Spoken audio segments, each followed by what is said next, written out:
ദേ കുരിശുമണി അടിച്ചല്ലോ. വന്നേ, എല്ലാരും വാ, നമുക്കൊരു കൊന്തയെല്ലാം. കൈകളിൽ ഒതുങ്ങുന്ന ഈ കൊച്ചു മുത്തുകൾക്ക് 1000 വർഷത്തിലധികം പഴക്കമുള്ള ഒരു കഥ പറയാനുണ്ട്. ഓരോ മുത്തും ഒരു പ്രാർത്ഥനയാണ്. ഓരോ ദശകവും ഒരു ജീവിത രഹസ്യമാണ്. ഈ മുത്തുകൾ കോർത്ത മാലയുടെ ചരിത്രത്തിലൂടെ നമുക്കൊരു യാത്ര പോയാലോ? അമ്മയോടൊപ്പം ഒരു കൊന്തയാത്ര. ജപമാലയുടെ ആദ്യ രൂപം തേടി നമ്മൾ പോകേണ്ടത് 4-ാം നൂറ്റാണ്ടിലെ ഈജിപ്തിലെ മരുഭൂമിയിലേക്കാണ്. അവിടെ ദൈവത്തിനായി ലോകം ഉപേക്ഷിച്ച സന്യാസിമാർ തങ്ങളുടെ പ്രാർത്ഥനകൾ എണ്ണാൻ ഒരു വഴി കണ്ടെത്തി. അവർ മുത്തുകളോ ചെറിയ കല്ലുകളോ അല്ലെങ്കിൽ ഒരു കയറിൽ കോർത്ത കുരുക്കുകളോ ഉപയോഗിച്ചു പോന്നു. അവർ ദിവസം 100 കണക്കിന് തവണ സ്വർഗസ്ഥനായ ഞങ്ങളുടെ പിതാവേ എന്ന പ്രാർത്ഥന ചൊല്ലിയിരുന്നു. ഓരോ പ്രാർത്ഥന പൂർത്തിയാകുമ്പോഴും അവർ ഓരോ കല്ലുകളും മാറ്റിവെച്ചു. ഇതിനെ പാത്തർ നോസ്റ്റർ മാല എന്നാണ് വിളിച്ചിരുന്നത്. അന്ന് മാതാവിനോടുള്ള വന്ദനമൊന്നും അതിലുണ്ടായിരുന്നില്ല. കൃത്യമായൊരു കണക്ക് സൂക്ഷിക്കുക എന്നത് മാത്രമായിരുന്നു ലക്ഷ്യം. ജപമാലയ്ക്ക് ഇന്നത്തെ രൂപം ലഭിക്കുന്നതേ 13-ാം നൂറ്റാണ്ടിലാണ്. അക്കാലത്ത് യൂറോപ്പിൽ ധാരാളം തെറ്റിദ്ധാരണകളും വിശ്വാസത്തെക്കുറിച്ചുള്ള ആശയക്കുഴപ്പങ്ങളും ഉണ്ടായിരുന്നു. ആ സമയത്താണ് വിശുദ്ധ ഡൊമിനിക് എന്നൊരു സന്യാസി ജീവിച്ചിരുന്നത്. അദ്ദേഹം വിശ്വാസം പഠിപ്പിക്കാൻ ഒരുപാട് കഷ്ടപ്പെട്ടു. ഡൊമിനിക് തൻ്റെ പ്രബോധനം കൊണ്ട് അവരെ നേരിടാൻ ശ്രമിച്ചെങ്കിലും കാര്യമായ ഫലമൊന്നും ഉണ്ടായില്ല. അദ്ദേഹത്തിന് നല്ല സങ്കടം തോന്നി. അങ്ങനെ പ്രാർത്ഥിച്ചുകൊണ്ടിരിക്കുമ്പോൾ പരിശുദ്ധ കന്യകാമറിയം അദ്ദേഹത്തിന് പ്രത്യക്ഷപ്പെട്ടു എന്നാണ് പരമ്പരാഗതമായി വിശ്വസിക്കപ്പെടുന്നത്. പരിശുദ്ധമ്മ ഡൊമിനിക്കിനൊരു സമ്മാനം നൽകി. അതായിരുന്നു ജപമാല. പ്രിയപ്പെട്ട ഡൊമിനിക്കേ, ഈ ജപമാല നിന്റെ പ്രബോധനങ്ങളെ ശക്തിപ്പെടുത്തുന്ന ഒരു ആയുധമായിരിക്കും. എൻ്റെ പുത്രൻ്റെ ജീവിതത്തിലെ പ്രധാനപ്പെട്ട സംഭവങ്ങളെക്കുറിച്ച് ധ്യാനിച്ചുകൊണ്ട് ഈ പ്രാർത്ഥനകൾ ചൊല്ലുക. സ്വർഗത്തിലൊരു പൂമാല ആയിരിക്കും ഇത്, അമ്മ പറഞ്ഞു. ഡൊമിനിക്ക് സന്തോഷത്തോടെ ആ സമ്മാനം സ്വീകരിച്ചു. അദ്ദേഹം ആളുകളെ ഈ പുതിയ പ്രാർത്ഥനാ രീതി പഠിപ്പിച്ചു. ജപമാല ചൊല്ലുമ്പോൾ യേശുവിൻ്റെ ജനനം, വളർച്ച, കഷ്ടപ്പാടുകൾ, മരണം, ഉയർത്തെഴുന്നേൽപ്പ്, പരിശുദ്ധ അമ്മയുടെ മഹത്വം എന്നിവയെല്ലാം അവർ ധ്യാനിച്ചു. ഈ ധ്യാന രഹസ്യങ്ങളെ അവർ സന്തോഷത്തിൻ്റെയും ദുഃഖത്തിൻ്റെയും മഹത്വത്തിൻ്റെയും രഹസ്യങ്ങളെന്ന് വിളിച്ചു. ഓരോ പ്രാർത്ഥനയും മറിയത്തിന് സമർപ്പിക്കുന്ന ഓരോ റോസാപ്പൂവായി അവർ സങ്കല്പിച്ചു.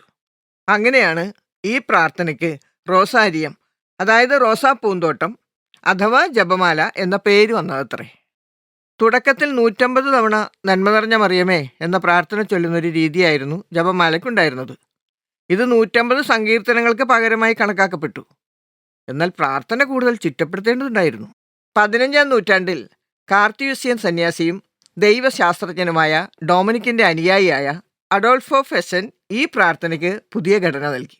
അദ്ദേഹം 50 നന്മ നിറഞ്ഞ മറിയമേ എന്ന പ്രാർത്ഥനകൾക്ക് ശേഷം ഓരോ സ്വർഗസ്ഥനായ ഞങ്ങളുടെ പിതാവേ എന്ന പ്രാർത്ഥനകൾ കൂടി കൂട്ടിച്ചേർത്തു. തുടർന്ന് മറ്റൊരു ഡൊമിനിക്കൻ സന്യാസിയായ അലൻ ഡെലറോച്ച ഈ 150 പ്രാർത്ഥനകളെ സന്തോഷം, ദുഃഖം, മഹിമ എന്നീ 3 വിഭാഗങ്ങളായി തിരിച്ച് ഓരോന്നിനും ക്രിസ്തുവിൻ്റെ ജീവിതത്തിലെ 5 വീതം സംഭവങ്ങൾ ധ്യാനത്തിനായി നിർദ്ദേശിച്ചു. ഇതാണ് നമ്മൾ ഇന്ന് ചൊല്ലുന്ന 15 രഹസ്യങ്ങളുടെ അടിസ്ഥാനം. 1571 നടന്ന ലെപ്പാൻഡോ യുദ്ധമാണ് ജപമാലയുടെ ചരിത്രത്തിലെ നിർണായകമായ ഒരു വഴിത്തിരിവ്. തുർക്കി സൈന്യം യൂറോപ്പിനെ ആക്രമിക്കാൻ വന്നപ്പോൾ അന്നത്തെ പാപ്പയായ വിശുദ്ധ പയസ് അഞ്ചാമൻ യൂറോപ്പിലെ ക്രൈസ്തവരോട് ജപമാല ചൊല്ലി പ്രാർത്ഥിക്കാൻ ആഹ്വാനം ചെയ്തു. യുദ്ധത്തിൽ ക്രിസ്ത്യൻ സഖ്യസേന അത്ഭുതകരമായി വിജയിച്ചു. ഈ വിജയം ജപമാലയുടെ ശക്തിയിലുള്ള വിശ്വാസമായി മാറി. അതിനുശേഷം പയസ് അഞ്ചാമൻ പാപ്പ ഒക്ടോബർ 7-ന് മാതാവിൻ്റെ വിജയം എന്ന പേരിൽ ഒരു തിരുനാൾ സ്ഥാപിച്ചു. പിന്നീട് ലിയോ 13-ാം പാപ്പയാണ് ഇതിനെ ജപമാല രാജ്ഞിയുടെ തിരുനാൾ എന്ന് പുനർനാമകരണം ചെയ്തത്.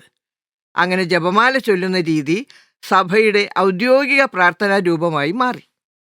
വർഷങ്ങൾ കടന്നുപോയേ. 2002-ൽ വിശുദ്ധ ജോൺ പോൾ 2-ാമൻ പാപ്പ ജപമാലയ്ക്ക് മറ്റൊരു സുപ്രധാന കൂട്ടിച്ചേർക്കൽ കൂടി നടത്തി. അദ്ദേഹം പ്രകാശത്തിൻ്റെ 5 രഹസ്യങ്ങൾ കൂടി കൂട്ടിച്ചേർത്തു. ക്രിസ്തുവിൻ്റെ പരസ്യ ശുശ്രൂഷ കാലഘട്ടത്തിലെ സംഭവങ്ങളാണ് ഇതിൽ ഉൾപ്പെടുന്നത്. ഇതോടെ ജപമാലയിലെ ധ്യാന വിഷയങ്ങൾ 15-ൽ നിന്ന് 20-ആയി വർദ്ധിച്ചു.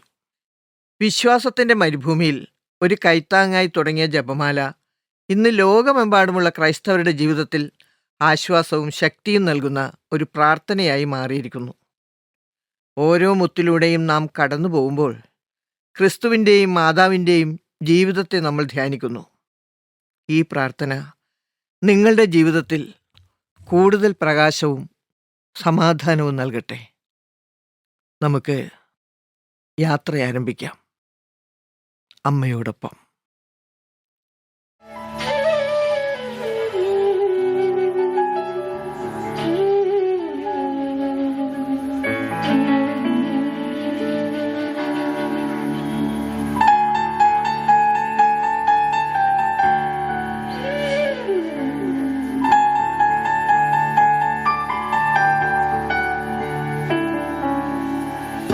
ചെറുമണികൾ എനിക്കമ്മയേ പൊന്മണികൾ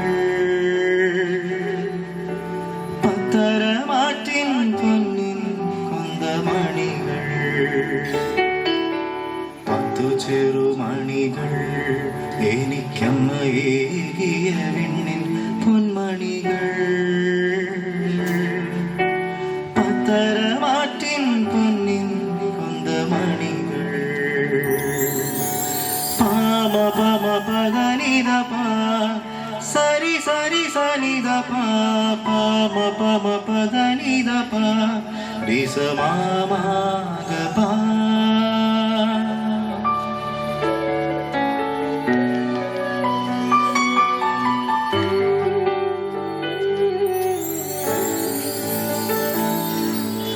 പൊട്ടിപ്പോകുമെന്നു നനച്ച ജീവിതം പൊട്ടിത്തകരാതെ ചേർത്ത പൊന്മണികൾ പൊട്ടിപ്പോകുമെന്നു നനച്ച ജീവിതം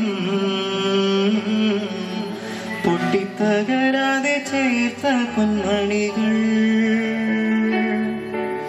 ആരോടു പറയണമെന്നിരിക്കയിൽ ആർദ്രമായ അവിടത്തെത്തിയ മണികൾ ആരോടു പറയണമെന്നിരിക്കയിൽ ആർദ്രമായ അടുത്തെത്തിയ മണികൾ 10 ചെറുമണികൾ എനിക്കമ്മയേകിയ വിണ്ണിൻ പൊന്മണികൾ പത്തരമാറ്റിൻ പൊന്നിൻ കൊന്തമണികൾ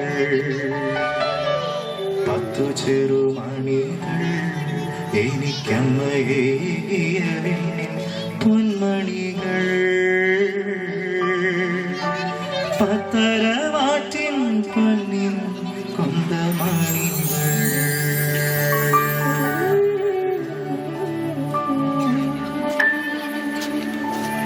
അളവില്ലാത്ത സകല നന്മ സ്വരൂപനായിരിക്കുന്ന സർവേശ്വര കർത്താവെ, എളിയവരും നന്ദിയേറ്റ പാപികളുമായി ഞങ്ങൾ നിസ്യമ പ്രതാപവാനായ അങ്ങേ സന്നിധിയിൽ പ്രാർത്ഥിക്കുവാൻ അയോഗ്യരായിരിക്കുന്നു. എങ്കിലും അങ്ങേ അനന്തമായ ദയയിൽ ശരണപ്പെട്ടുകൊണ്ട് പരിശുദ്ധ ദൈവമാതാവിന്റെ സ്തുതിക്കായി ജപമാല അർപ്പിക്കുവാൻ ഞങ്ങൾ ആഗ്രഹിക്കുന്നു. ഈ അർപ്പണം ഭക്തിയോടും ശ്രദ്ധയോടും കൂടെ ചെയ്യുന്നതിന് കർത്താവെ ഞങ്ങളെ സഹായിക്കണമേ. വിശ്വാസ പ്രമാണം.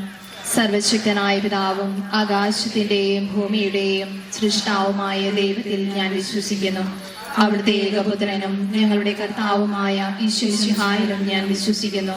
ഈ പുത്രൻ പരിശുദ്ധാത്മാവിനാൽ ഗർഭസ്ഥനായി കന്യകാമറിയത്തിൽ നിന്ന് പിറന്ന് പൊന്തിയോസ് പിലാത്തോസിന്റെ കാലത്ത് പീഡകൾ സഹിച്ച് കുരിശിൽ തറയ്ക്കപ്പെട്ട് മരിച്ചടക്കപ്പെട്ട് പാതാളങ്ങളിലിറങ്ങി മരിച്ചവരുടെ ഇടയിൽ നിന്ന് 3-ാം നാൾ ഉയർത്ത് സ്വർഗത്തിലേക്ക് എഴുന്നള്ളി സർവശക്തിയുള്ള പിതാവായ ദൈവത്തിന്റെ വലതുഭാഗത്തിരിക്കുന്നു. അവിടെ നിന്ന് ജീവിക്കുന്നവരെയും മരിച്ചവരെയും വിധിക്കുവാൻ വരുമെന്നും ഞാൻ വിശ്വസിക്കുന്നു. പരിശുദ്ധാത്മാവിലും ഞാൻ വിശ്വസിക്കുന്നു. വിശുദ്ധ കത്തോലിക്കാ സഭയിലും പുണ്യവാന്മാരുടെ ഐക്യത്തിലും പാപങ്ങളുടെ മോചനത്തിലും ശരീരത്തിന്റെ ഉയർപ്പിലും നിത്യമായ ജീവിതത്തിലും ഞാൻ വിശ്വസിക്കുന്നു. ആമേൻ. മെയ് 28-നാണ് അപ്പച്ചൻ്റെ അമ്മ മരിക്കുന്നത്.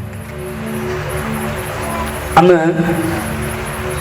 ഞാനാണെങ്കിൽ ബാംഗ്ലൂർ പോകാനായിട്ട് കാത്തിരിക്കുന്നു. 31-ന് പോകണം, 28-ന് അമ്മ മരിക്കുന്നു. 7 കൂടാൻ പറ്റിയില്ല. ബാംഗ്ലൂരിൽ എത്തുന്നു. 7 കൂടുന്നത് ബാംഗ്ലൂരിൽ. അവരെല്ലാം ഒരുക്കി സിറ്റിയിൽ ചെല്ലുന്നു, ഫോട്ടോ കാണിക്കുന്നു, വീഡിയോ എടുക്കുന്നു, എല്ലാം എനിക്ക് അയച്ചു തരുന്നുണ്ട്. അതിലപ്പച്ചൻ എനിക്ക് ഒരു അമ്മയുടെ പിക്കും അതുപോലെ തന്നെ അതിൻ്റെ താഴെയായിട്ട് ഒരു 4 വരി കവിത എനിക്ക് എഴുതി അയച്ചു തരികയാണ്. അതെനിക്ക് തോന്നുന്നു അപ്പച്ചൻ അനിയനാണ് അത് തിരഞ്ഞെടുത്തിരുന്നത്. പക്ഷെ ഇന്നും അത് മറക്കാതിരിക്കണമെങ്കിൽ അത്രമാത്രം ഹൃദയത്തെ തുടങ്ങുകൊണ്ടാണ്. അതിങ്ങനെയാണ്: അമ്മ എന്ന 2 അക്ഷരത്തിൽ അമ്മഞ്ഞപ്പാലിൽ സുഗന്ധം, അമ്മതന്മാരിൽ ചാഞ്ഞുറങ്ങുമ്പോൾ അചഞ്ചല സ്നേഹത്തിൽ ചൂട്, ജന്മത്താൽ എൻ്റെ അമ്മ ധന്യാണ്, കർമ്മത്താൽ എൻ്റെ അമ്മ ഭംഗിയാണ്, എനിക്ക് ഈശ്വരൻ തന്ന ദാനമാണ്. നമ്മളൊക്കെ നമ്മുടെ അമ്മയെക്കുറിച്ച് ചിന്തിക്കുമ്പോൾ തീർച്ചയായിട്ടും നമ്മുടെ അമ്മമാരെല്ലാവരും വലിയ ദാനം തന്നെയാണ്. ഇന്ന് മാതാവിനെ ഇത്രയും മാത്രം അലങ്കരിച്ച് വയ്ക്കുമ്പോൾ അമ്മയ്ക്ക് എന്നതിനകത്തൊരു ചൈതന്യമുണ്ട്, ഒരു സൗന്ദര്യമുണ്ട്. ആ സൗന്ദര്യം എന്ന് പറയുന്നത് നമ്മുടെ വീടുകളിലേക്ക് കൊണ്ടുവരണം. നമ്മുടെ അമ്മമാരിൽ നമുക്ക് ദർശിക്കാൻ സാധിക്കും. ഈശോ പറയുന്നില്ലേ, ജപമാല എന്ന് പറയുന്നത് തീർച്ചയായിട്ടും പ്രാർത്ഥിക്കാനുള്ളതാണ്. അത് അമ്മയുടെ എല്ലാ മഹത്വവും മനസ്സിലാക്കാനുള്ളതാണ്. നമ്മളെല്ലാം പൊതിഞ്ഞു സൂക്ഷിച്ച ഒരമ്മയാണ് നമ്മൾ പലപ്പോഴും ധ്യാനിക്കേണ്ടത്. വീട്ടിലേക്കൊന്ന് ചെന്ന് കഴിയുമ്പോൾ നമ്മളെ സ്നേഹം കൊണ്ട് ഉണരുന്ന ഒരമ്മ. ആദ്യ രഹസ്യം നമ്മൾ ധ്യാനിക്കുമ്പോൾ നമുക്ക് മനസ്സിലാകും, ജപമാലയും അമ്മയും തമ്മിലൊരു ബന്ധമുണ്ട്. സെമിനാരിയുടെ ആദ്യ കാലഘട്ടങ്ങളിൽ സെമിനാരിലേക്ക് പ്രവേശിക്കുമ്പോൾ ഒത്തിരി സാധനങ്ങൾ നമുക്ക് തരും. പുതിയ ഉടുപ്പ്, പലഹാരങ്ങൾ, ബൈബിള്. അതിലെനിക്ക് ഏറ്റവും ഇഷ്ടപ്പെട്ടത് അമ്മ തൻ്റെ വിവാഹത്തിന് ലഭിച്ച ഒരു ജപമാല എനിക്ക് തന്നു. ഇപ്പൊ കയ്യിലിരിക്കുന്നതല്ല കേട്ടോ, അത് ഞാൻ അങ്ങനെ കൊണ്ടു നടക്കാറില്ല. കാരണം നഷ്ടപ്പെട്ടു എന്നുള്ളൊരു പേടിയുണ്ട്. അതുകൊണ്ട് ഞാനത് കയ്യിലെടുക്കാറില്ല. എപ്പോഴും അത് മുറിയിൽ ഞാൻ സൂക്ഷിക്കാറുണ്ട്. ഇന്ന് ആ ജപമാലയ്ക്ക് 34 വർഷം പഴക്കവും. ഏറ്റവും പ്രധാനപ്പെട്ടതെന്ന് എനിക്ക് തോന്നുന്നു. അതുകൊണ്ട് തന്നെയും നമുക്കറിയാം, നമ്മുടെ വീടുകളിൽ ജനിക്കുമ്പോൾ തൊട്ട് നമ്മൾ ഇന്ന് ഈ ഇവിടെ ആയിരിക്കുന്ന അവസ്ഥ വരെ അമ്മയാണ് ഓരോ പ്രാർത്ഥനകൾ നമുക്ക് പഠിപ്പിച്ചു തന്നത്. ആദ്യത്തെ കുരിശടയാളം, ആദ്യം ജപമാല പഠിപ്പിച്ചു തന്നത്, അമ്മയെ പറഞ്ഞു തന്നത്, അമ്മയെ പരിചയപ്പെടുത്തി തന്നത് എല്ലാം അമ്മയാണ്. പക്ഷേ പലപ്പോഴും ആ അമ്മയെ നമ്മൾ പലപ്പോഴും മറന്നു പോകാറുണ്ട്. വലിയ മഹത്വമുണ്ട് ആ അമ്മയ്ക്ക്. ഞാനിന്ന് ആ ജപമാല ഞാൻ കയ്യിലെടുത്തിരുന്നു. നമ്മൾക്ക് ഇങ്ങനെ പ്രാർത്ഥിക്കാനായിട്ട് നമ്മുടെ നന്മകൾ ആഗ്രഹിച്ചുകൊണ്ട് നമുക്ക് പലതും തരാറുണ്ട്. നമ്മളെ പൊതിഞ്ഞു സൂക്ഷിച്ച ഒരാളാണ്. ഇത് നമ്മൾ ഈ മാതാവിൻ്റെ രൂപത്തിലേക്ക് നോക്കുമ്പോൾ വലിയൊരു സൗന്ദര്യം നമുക്ക് കാണാം. പക്ഷെ നമ്മുടെ വീടുകളിലേക്ക് നമ്മുടെ അമ്മയൊക്കെ നോക്കുമ്പോൾ അത്ര വലിയ ഭംഗിയൊന്നുമില്ല. ഒരു വൈരൂപ്യത്തിൻ്റെ ആൾരൂപമായിട്ടാണ് പലപ്പോഴും കാണാറ്. അമ്മകളിങ്ങനെ പ്രത്യക്ഷപ്പെടുന്നത് എങ്ങനെയാണ്? രാവിലെ എഴുന്നേൽക്കുന്നു, നേരെ അടുക്കളയിലേക്ക് പോകുന്നു, ജോലികളെല്ലാം ചെയ്യുന്നു. അടുക്കളയിൽ എന്താണോ എന്ന് കറി വയ്ക്കുന്നത് ആ കറി മുഴുവനും ദേഹത്തുണ്ടാകും. അതിൻ്റെ ഗന്ധവും പേറിക്കൊണ്ട് അടുക്കളയുടെ മണവുമായിട്ട് നമ്മെ സമീപിക്കുന്ന അമ്മയാണ്. ആ അമ്മയ്ക്ക് വലിയ സൗന്ദര്യമൊന്നും കൊടുക്കാറില്ല. ഈ ചിത്രശലഭം നമ്മൾ ശ്രദ്ധിച്ചിട്ടുണ്ടാകും. ചിത്രശലഭം ഈ കൊക്കൂണൊക്കെ പൊട്ടിച്ച് ആകാശത്തിലേക്ക് ഇങ്ങനെ വിരിഞ്ഞ് ആകാശം സ്വന്തമാക്കിയ രീതിയിൽ ഇങ്ങനെ പറക്കും. പക്ഷേ പൊട്ടിത്തകർന്ന ഒരു കൊക്കൂൺ അമ്മയെ പോലെ ഇങ്ങനെ താഴെ കിടക്കുന്നുണ്ട്. ചിത്രശലഭം അമ്മയോട് ചോദിക്കുന്നുണ്ട്, എന്താണ് ഇങ്ങനെ വൈരൂപത്തിന്റെ ആൾരൂപമായിട്ട് ഇങ്ങനെ കിടക്കുന്നതെന്ന് ചോദിക്കുമ്പോൾ അമ്മ പറയുന്നുണ്ട്, I choose to be ugly to make you beautiful. നിന്നെ മനോഹരമാക്കാനായിട്ട് ഞാൻ സ്വയം തിരഞ്ഞെടുത്ത ഒരു വൈരൂപ്യമാണ്. നമ്മുടെ അമ്മമാരും അങ്ങനെയൊക്കെ തന്നെയാണ്. നമ്മുടെ സൗന്ദര്യം കൊണ്ടുവരാനായിട്ട്, നമ്മളിലെ ഏറ്റവും നല്ലതിനെ പുറത്തെടുക്കാനായിട്ട്, നമ്മുടെ ഏറ്റവും ബെസ്റ്റിനെ പുറത്തെടുക്കാനായിട്ട് വൈരൂപ്യം സ്വീകരിച്ചത്. ഈ ജപമാലയുടെ ആദ്യ ദിവസം നമ്മൾ ധ്യാനിക്കുമ്പോഴും ജപമാലയും അമ്മയും തമ്മിൽ വലിയൊരു ബന്ധമുണ്ട്. നമുക്ക് ആദ്യം പ്രാർത്ഥനകൾ ചൊല്ലുന്നത് പോലെ ആ അമ്മയ്ക്ക് വേണ്ടി പ്രാർത്ഥിക്കാനുള്ള ഒരു മനസ്സുണ്ടാകുക. നമ്മുടെ വീട്ടിലെ അമ്മമാരെയൊക്കെ നമ്മൾ ഓർക്കുക, അവർക്ക് വേണ്ടി ആത്മാർത്ഥമായിട്ട് പ്രാർത്ഥിക്കുക. ആ വൈരൂപ്യത്തിന് എന്തെന്നില്ലാത്തൊരു സൗന്ദര്യമുണ്ട്. ചിത്രശലഭം പോലും പറയുന്നുണ്ട്, വാട്ട് എ ബ്യൂട്ടിഫുൾ അഗ്ലിനെസ്. ഏറ്റവും സുന്ദരമായ ഒരു വൈരൂപ്യമാണ് അമ്മമായിട്ട്. അത് മനസ്സിലാക്കിക്കൊണ്ട് ഈ രഹസ്യം നമുക്ക് ധ്യാനിക്കാം. അമ്മ പാട്ടിലേക്ക് നമുക്ക് കിടക്കാം.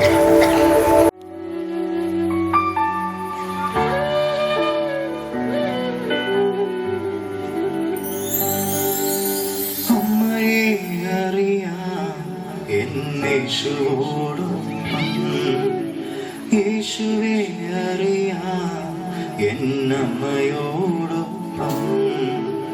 അമ്മയെ അറിയാം എന്നേശുവോടൊപ്പം, യേശുവേ അറിയാം എന്നമ്മയോടൊപ്പം. അമ്മേ എന്നെ നിൻ മകനോട് ചേർക്കണേ, എന്നും എന്നോമൽ പ്രിയ എൻ്റെ ഉള്ളിൽ പുതു സ്നേഹമാകണേ.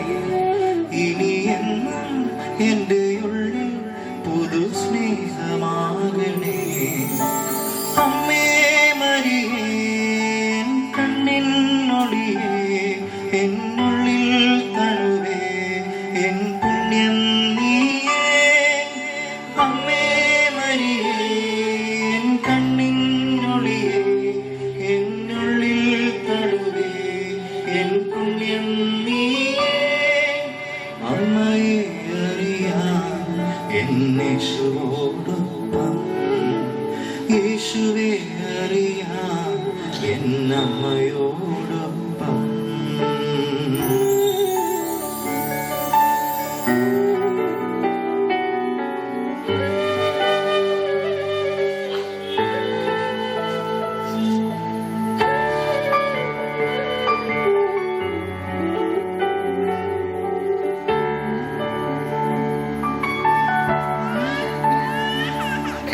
ക്രൂശിൻ കീഴെ ഞാൻ തളർന്നിരുന്നപ്പോൾ നെഞ്ചോടു ചേർത്തതും അമ്മയല്ലേ.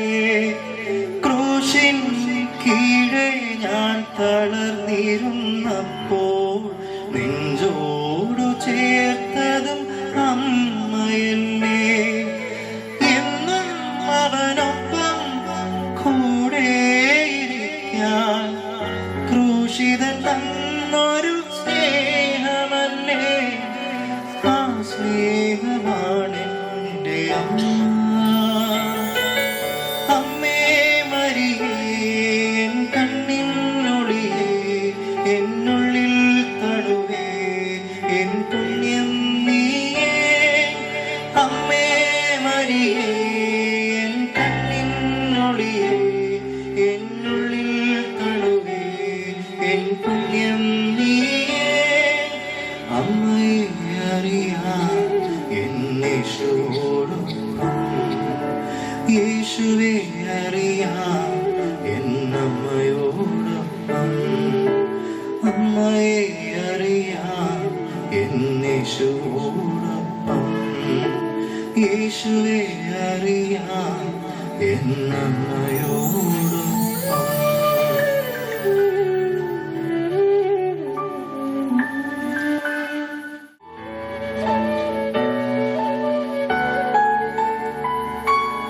പാടുന്നു ജപിക്കുന്നു ജപമാല ഞങ്ങൾ, മക്കൾ തൻ പ്രാർത്ഥന കേൾക്കണമേ.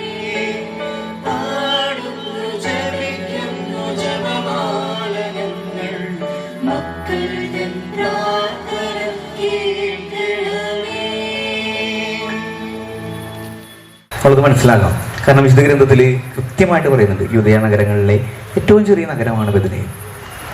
അങ്ങനെ ആർക്കും വേണ്ടാത്തൊരു നഗരത്തെ അപ്പത്തിൻ്റെ നഗരമായിട്ട് മാറ്റുന്നത് ഈശോയാണ്. അത് വലിയൊരു കൃപയാണ്. അതായത് ഏറ്റവും താഴ്ന്നു കിടക്കുന്ന, എളിമയോട് കിടക്കുന്ന ഒരു സ്ഥലത്ത് ഈശോ കണ്ടുപിടിക്കുന്നുണ്ട്. അങ്ങനെ ഒരു കണ്ടുപിടുത്തമാണ് നമ്മൾ ആദ്യത്തെ രഹസ്യത്തിൽ ധ്യാനിക്കുന്ന മംഗളവാർത്ത. അമ്മയായ മറിയത്തെ തിരഞ്ഞെടുക്കുന്നത്. അമ്മയെ തിരഞ്ഞെടുക്കുമ്പോൾ യുവതിയാണ്. യുവത്വമൊന്നും അവസാനിച്ചിട്ടില്ല. ഒത്തിരി സ്വപ്നങ്ങളുണ്ട്, ആഗ്രഹങ്ങളുണ്ട്, അഭിലാഷങ്ങളുണ്ട്. അങ്ങനെ എല്ലാം കുന്നുകൂടി നിൽക്കുമ്പോൾ ദൈവദൂതൻ വന്നിട്ട് പറയുകയാണ്, ഈ രക്ഷകന്റെ അമ്മയാണോ. അത് വലിയൊരു സന്തോഷമാണ് സത്യം പറഞ്ഞു കഴിഞ്ഞാൽ. ദൈവത്തിൻ്റെ അമ്മയാകെ മകാൻ ഭാഗ്യം കിട്ടുക എന്ന് പറയുന്നത് മാതാവിന് ലഭിക്കാവുന്ന ഏറ്റവും വലിയ സന്തോഷം. ആ സന്തോഷം അമ്മ വളരെ സിമ്പിളായിട്ട് തൻ്റെ ഇഷ്ടങ്ങളൊക്കെ മാറ്റി വെച്ചുകൊണ്ട് ദൈവത്തിൻ്റെ ഇഷ്ടങ്ങൾക്ക് വില കൊടുത്തുകൊണ്ട് സ്വന്തമാക്കി മാറ്റുകയാണ്. ഇനി മുതൽ എൻ്റെ ഇഷ്ടങ്ങളൊന്നുമില്ല, ദൈവത്തിൻ്റെ ഇഷ്ടം മാത്രമേ. അതുകൊണ്ട് തന്നെ അമ്മയ്ക്ക് പറയാൻ സാധിച്ചത്, ഇതാ കർത്താവിൻ്റെ ദാസി, നിന്റെ വചനം എന്നിൽ നിലനിൽക്കട്ടെ. അത്രമാത്രം സൗന്ദര്യത്തോടു കൂടി അമ്മ പറയുകയാണ്, ഇളവപ്പെട്ടുകൊണ്ട് വിനയത്തോടു കൂടി പറയുകയാണ്, ഞാൻ നിനക്ക് വേണ്ടി ഇനി ജീവിക്കാനായിട്ട് തയ്യാറാണ്. ആദ്യത്തെ രഹസ്യത്തിൽ നമ്മൾ ധ്യാനിക്കുമ്പോൾ നമുക്കറിയാം, ആദ്യത്തെ രഹസ്യം തന്നെ മംഗളവാർത്ത, ഏറ്റവും സന്തോഷമുള്ളൊരു വാർത്ത. അതുപോലെ തന്നെ അങ്ങനെ സന്തോഷിച്ച് നിൽക്കുമ്പോൾ ദൈവം നൽകുന്ന 3 സമ്മാനങ്ങളാണ്. പരിശുദ്ധ അമ്മയുടെ ജീവിതത്തിൽ ഇപ്പം ഞാൻ ധ്യാനിച്ചിടുന്നതാണ്. കാരണം ആദ്യത്തെ സമ്മാനം എന്ന് പറയുന്നത് ലോകരക്ഷകന്റെ അമ്മയാകാനുള്ള ഒരു ഭാഗ്യം. അത് ഒരാൾക്കും കിട്ടാത്ത ഏറ്റവും വലിയൊരു സമ്മാനം. രണ്ടാമത്തെ സമ്മാനം എന്ന് പറയുന്നത് ഈശോനെ കുരിശിൽ കിടക്കുകയാണ്. നമുക്ക് എല്ലാവർക്കും പ്രിയപ്പെട്ടവരുണ്ട് അല്ലേ? നമ്മളെ ഒരു ആത്മബന്ധം കാത്തു സൂക്ഷിക്കുന്ന വ്യക്തികൾ. ആ പ്രിയപ്പെട്ടവര് നമ്മുടെയൊക്കെ കാലശേഷം നമ്മളൊക്കെ മരിച്ചു കഴിയുമ്പോൾ അവർ ഒറ്റപ്പെട്ടു പോകരുത്. ഈശോയും അമ്മയും തമ്മിലൊരു ആത്മബന്ധമുണ്ട്. അത് ഏറ്റവും കഠിനമായ ഒരു ആത്മബന്ധമുണ്ട്. അതുപോലെ തന്നെ ഈശോ ഏറ്റവും കൂടുതൽ സ്നേഹിച്ചിരുന്ന ഒരു വ്യക്തിയാണ് യോഹന്നാൻ, ശിഷ്യന്മാരിൽ ഏറ്റവും ഇളയവൻ. അതുകൊണ്ട് തന്നെയും ആ പ്രായത്തിന്റെ പക്വതയില്ലായ്മയ്ക്ക് യോഹന്നാനുണ്ട്. ഒരു ദിവസം ഈശോയുടെ സമരിയായിലൂടെ കടന്നു പോകുമ്പോൾ ഈശോയ്ക്കെതിരെ സംസാരിക്കുന്ന ജനത്തോട് യോഹന്നാൻ പറയുന്നുണ്ട്, ഈശോയെ ഒരു അഞ്ചുതല അവരെ മുകളിൽ നിന്ന് നീ ഇറക്കി നശിപ്പിച്ചു കളഞ്ഞാൽ. അങ്ങനെ അക്രമത്തിന്റെ ഒരു വാസന യോഹന്നാനുണ്ട്. അതുപോലെ തന്നെ അമ്മയും യോഹന്നാനും സഹോദരനും കൂടി വന്നിട്ട് ഈശോയോട് ചോദിക്കുന്നുണ്ട്, ഒരു സൈഡിൽ എൻ്റെ പുത്രനെ എഴുതണം, അടുത്ത സൈഡിൽ എൻ്റെ മറ്റേ പുത്രനെ എഴുതണം. അപ്പോൾ സ്ഥാനമാനങ്ങളോട് ആഗ്രഹമുള്ളൊരു മകനായിട്ട് യോഹന്നാൻ കാണുന്നുണ്ട്. അപ്പോൾ അത് പ്രായത്തിൻ്റെ ഒരു പക്കത്തില്ലായ്മയാണ്. അങ്ങനെ ഏത് നിമിഷവും വഴിതെറ്റി പോകാവുന്ന ഒരു മനുഷ്യൻ. ഇവർ രണ്ടുപേരാണ് കുരിശിന് താഴെ നിൽക്കുന്നത്. അപ്പോൾ എൻ്റെ കാലശേഷം ഈ പറയുന്ന ഏറ്റവും ഇളയ മകൻ, ഞാൻ ഏറ്റവും കൂടുതൽ സ്നേഹിക്കുന്ന വ്യക്തി ഒരു പക്ഷെ വഴിതെറ്റി പോകും. അത് ഈശോയ്ക്കറിയാം. അതുകൊണ്ട് തന്നെയും എല്ലാവരെയും സന്തോഷിപ്പിക്കാൻ കഴിയുന്ന അമ്മയ്ക്ക് കൈമാറുക, അതാണ് ഏറ്റവും നല്ല കാര്യം. അതുകൊണ്ട് എന്താണ് കുരിശിന് താഴെ കിടക്കുമ്പോൾ പറയുന്നുണ്ട്, ഇതാണ് എൻ്റെ അമ്മ, ഇതാണ് എൻ്റെ മകൻ. ആ അമ്മയ്ക്ക് യോഹന്നാൻ അങ്ങോട്ട് കൊടുക്കുകയാണ്. അതുപോലെ തന്നെ യോഹന്നാന് ഈ അമ്മയെ അങ്ങോട്ട് കൊടുക്കുകയാണ്. ഇങ്ങനെ സ്ഥാനമാനങ്ങൾ വേണം, പക്വതയില്ലായ്മ, ഒത്തിരി ബലഹീനതകളുണ്ട്, കുറവുകളുണ്ട്. പക്ഷെ അമ്മയോട് ചേരുന്ന മാത്രയിൽ ഈ ക്രിസ്തുവിന്റെ മരണശേഷം ഇവർ കല്ലറയിലേക്ക് ഓടുന്നുണ്ട്. കല്ലറയിലേക്ക് ഓടുമ്പോൾ യോഹന്നാൻ പത്രോസ് ഓടി ഓടണേ. യോഹന്നാൻ ചെറുപ്പമായതുകൊണ്ട് തന്നെ അതിവേഗത്തിൽ ഓടാൻ പറ്റും. അങ്ങനെ യോഹന്നാൻ നല്ല വേഗത്തിൽ ഓടി പത്രോസിനെ തോൽപ്പിച്ച് ചെല്ലുകയാണ്. പക്ഷെ കല്ലറയ്ക്ക് ഫ്രണ്ടിലെത്തുമ്പോൾ യോഹന്നാൻ പെട്ടെന്ന് നിൽക്കും. ഇനി എനിക്ക് ഓടണ്ട, എനിക്കൊന്നും നേടണ്ട, ഞാൻ പത്രോസിന് സന്തോഷം കൊടുക്കട്ടെ എന്നുള്ള രീതിയിൽ പത്രോസിന് സന്തോഷം കൊടുക്കുകയാണ്. പത്രോസാണ് കല്ലറയിൽ ആദ്യം എത്തുന്നത്. യോഹന്നാൻ മാറിക്കൊടുക്കുകയാണ്. ഈ മാറിക്കൊടുക്കുന്നത് ഒരു പക്ഷേ മറ്റുള്ളവർ സന്തോഷം കാണാനായിട്ട് ആഗ്രഹിച്ച അമ്മയുടെ കൂടെ നിന്നതുകൊണ്ട്. നമ്മൾ പറയാറില്ലേ, മുല്ലപ്പൂ കൂടി ഏറ്റി കിടക്കും കല്ലിന് കൊണ്ടൊരു സൗകര്യം. അമ്മയോട് ചേർന്ന് നിന്നുകൊണ്ടായിരിക്കാം ഒരു പക്ഷെ അങ്ങനെ ഒരു സന്തോഷം നൽകാനായിട്ട് സാധിക്കുന്നത്. നമ്മൾ രണ്ടാമത്തെ രഹസ്യത്തിൽ നമ്മൾ ധ്യാനിക്കുന്നത് എന്താണ്? ഗർഭവതിയായ അമ്മ മലമ്പ്രദേശത്തുള്ള തൻ്റെ ആൻറ്റി എന്ന് വിളിക്കുക, അല്ലെങ്കിൽ ചാച്ചക്കാരി എന്ന് വിളിക്കുക, എലിസബത്തിനെ കാണാനായിട്ട് മലമ്പ്രദേശത്തുള്ള വീട്ടിലേക്ക് പോകണം. നമ്മുടെ വീട്ടിലൊക്കെ ഒരാൾ ഗർഭവതിയായിട്ട് കിടക്കുകയാണെങ്കിൽ തീർച്ചയായും ഒരു വിശ്രമത്തിൻ്റെ കാലമായിട്ടുണ്ട്. ഏറ്റവും നല്ല കാര്യങ്ങൾ ഭക്ഷിക്കുക, വിശ്രമങ്ങൾ കൂടുതലായിട്ട് കൊടുക്കുക, യാത്രകൾ ഒഴിവാക്കുക, അങ്ങനെ ഒത്തിരി കാര്യങ്ങൾ നമ്മൾ അവർക്ക് വേണ്ടി ചെയ്യും. അവരെ അങ്ങനെ അധികമൊന്നും ബുദ്ധിമുട്ടിക്കാറില്ല. പക്ഷേ ഈശോയെ ഹൃദയത്തിലും അധരത്തിലും ഉത്തരത്തിലും ഒക്കെ സ്വീകരിച്ചൊരു വ്യക്തി തൻ്റെ ശുശ്രൂഷ തന്നെയാണ് ഏറ്റവും വലുതെന്ന് മനസ്സിൽ കണ്ടുകൊണ്ട് ആ മലമ്പ്രദേശത്തേക്ക് തൻ്റെ എലിസബത്തിനെ ആൻറ്റിയെ കാണാനായിട്ട് പോകുന്നുണ്ട്. എലിസബത്ത് ഗർഭവതിയാകുന്നത് നമുക്ക് എല്ലാവർക്കും അറിയാം, വാർദ്ധക്യത്തിനാണ്. വാർദ്ധക്യത്തിൽ ഗർഭവതി ആയിക്കഴിഞ്ഞാൽ എന്താണ്, എല്ലാവരും നമ്മൾ കളിയാക്കും അല്ലേ? ആരും തന്നെ പുറത്തിറങ്ങൂല. അതൊരു മോശമായിട്ട് കാണുന്ന ഒരു പ്രവണതയാണ്. അതുകൊണ്ട് സക്രിയായ എലിസബത്ത് വീട്ടിൽ തന്നെ ആയിരിക്കും കഴിഞ്ഞിരുന്നത്. അങ്ങനെ നിൽക്കുന്നൊരു സമയത്താണ് ഈ അമ്മ സന്തോഷവുമായിട്ട് എലിസബത്തിനെ കാണുന്നത്. എലിസബത്തിന് ഭയങ്കരമായിട്ട് സന്തോഷം തോന്നുന്നുണ്ട്. എലിസബത്ത് വല്ലാതെ ആരുമില്ലാത്തൊരു നിമിഷം എലിസബത്ത് മറിയം കടന്നു വരുന്നു, 3 മാസം ശുശ്രൂഷ നൽകുന്നു. അത് ഉള്ളിലെ സന്തോഷമുള്ളവരും ആ സന്തോഷം നന്നായിട്ട് നൽകാനായിട്ട് സാധിക്കുന്നവർക്ക് മാത്രമേ പറ്റുള്ളൂ. കമലഹാസന്റെ ഒരു കവിതയുണ്ട്, കോലാട് എന്ന് പറയുന്നത്.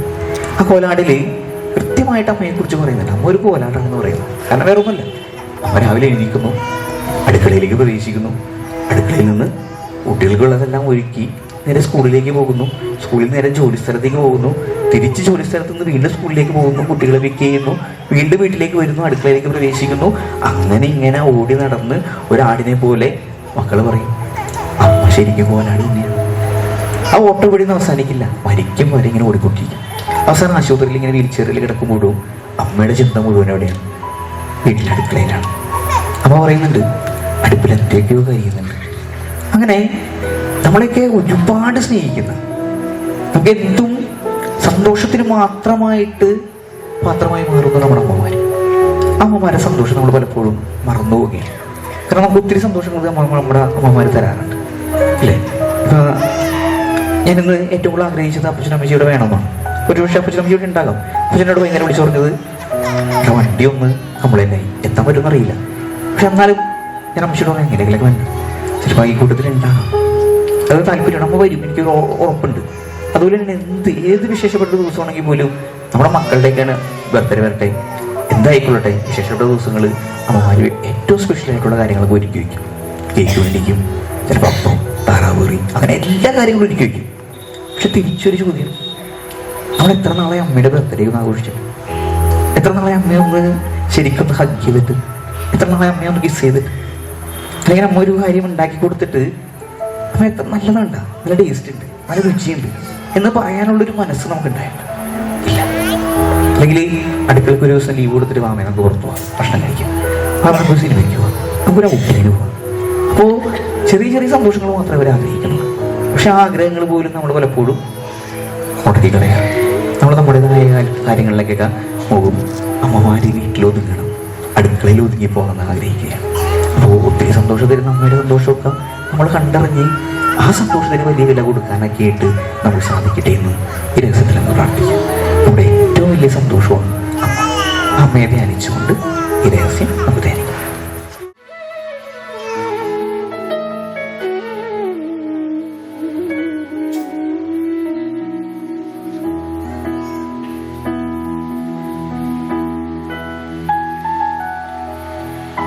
വെണ്ണിലാവ് പെയ്തലിഞ്ഞ് പുണ്യമാണോ നീ, കണ്ണൊഴിഞ്ഞു കാത്തിരിക്കും കാവലാണോ നീ, മഞ്ഞു തൂവൽ പോലെ എന്നെറുകിൽ കൈതലോടും നേരം, പിഞ്ചു പൈതലാകും എൻ മനസ്സറിയാതെ ഉയിരിനു പാലൂട്ടി കാത്തോ നീ അന്നേ, പകരമി ഞാനെന്തു നൽകാനെന്നേ, കരളുരുകുമ്പോളാ ചിരി നീട്ടാമോ, മിഴിനീരെല്ലാം മായുന്നു നിന്നിൽ, പെരുമഴ എന്നാലും വെയിലെന്നാലും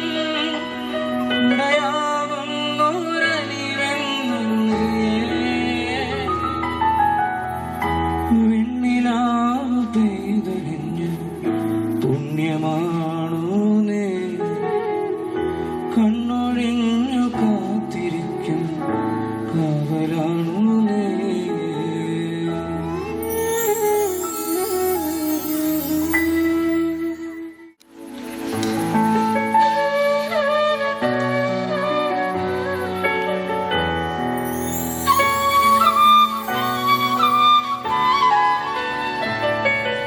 പാടുന്നു ജപിക്കുന്നു ജപമാലകൾ, മക്കൾ നിൻ പ്രാർത്ഥന കേൾക്കണമേ. പാടുന്നു ജപിക്കുന്നു ജപമാലകൾ, മക്കൾ നിൻ പ്രാർത്ഥന കേൾക്കണമേ. എല്ലാ ദിവസവും സ്ഥിരമായിട്ട് ജപമാല ചൊല്ലുന്നവരാണ് അല്ലേ? ഈ ജപമാല ചൊല്ലുമ്പോൾ നമുക്കറിയാം നമ്മൾ ഒത്തിരി നിയോഗങ്ങളും ആവശ്യങ്ങളും അതുപോലെ തന്നെ എല്ലാ കാര്യങ്ങളും ഇങ്ങനെ ഓരോ മണിയിലൂടെയും മാതാവിന് കോർത്തു കൊടുക്കും. അപ്പോൾ എൻ്റെ എല്ലാ ആവശ്യങ്ങളും അതിലുണ്ട്. അതൊരു വലിയ വിശ്വാസമാണ്. എന്താണ്? അമ്മ അത് ഈശോയെ ഏൽപ്പിക്കും. ആ ആവശ്യങ്ങൾ നമുക്ക് വേണ്ടി നിറവേറ്റി തരും. ഇതിന് വലിയൊരു ആത്മീയതയുണ്ട് അല്ലേ? നമ്മൾ മാതാവിൻ്റെ മാധ്യസ്ഥം തേടുന്നു, പിന്നെ നമ്മുടെ എല്ലാ പ്രാർത്ഥനകളും ഈശോയുടെ സന്നിധിയിൽ എത്തും. അത് നമ്മൾ നിറവേറ്റി കിട്ടുകയും ചെയ്യും. അത് തന്നെയാണ് ഈ ജപമാലയ്ക്കുള്ളൊരു പവർ എന്ന് പറയുന്നത്. അമ്മയിലൂടെ ഈശോയിലേക്ക് എത്തുകയാണ്. അപ്പോൾ ഈശോയിലേക്ക് എത്താൻ ഏറ്റവും നല്ലൊരു കോവണി എന്ന് പറയുന്ന നല്ലൊരു പാലം എന്ന് പറയുന്നത് അമ്മ തന്നെയാണ്. നമ്മുടെ വീട്ടിലൊരു അമ്മയുണ്ട് ഇല്ലേ? ആ അമ്മയും നമുക്കറിയാം എന്താവശ്യങ്ങൾക്കും നമ്മളെ സഹായിക്കും. വീട്ടിൽ അപ്പനുണ്ട്, അമ്മയുണ്ട്. പക്ഷെ നമ്മുടെ എന്ത് ആവശ്യങ്ങളും നമ്മൾ ആരോടാണ് ആദ്യം പറയുന്നത്? അമ്മയോടാണ്.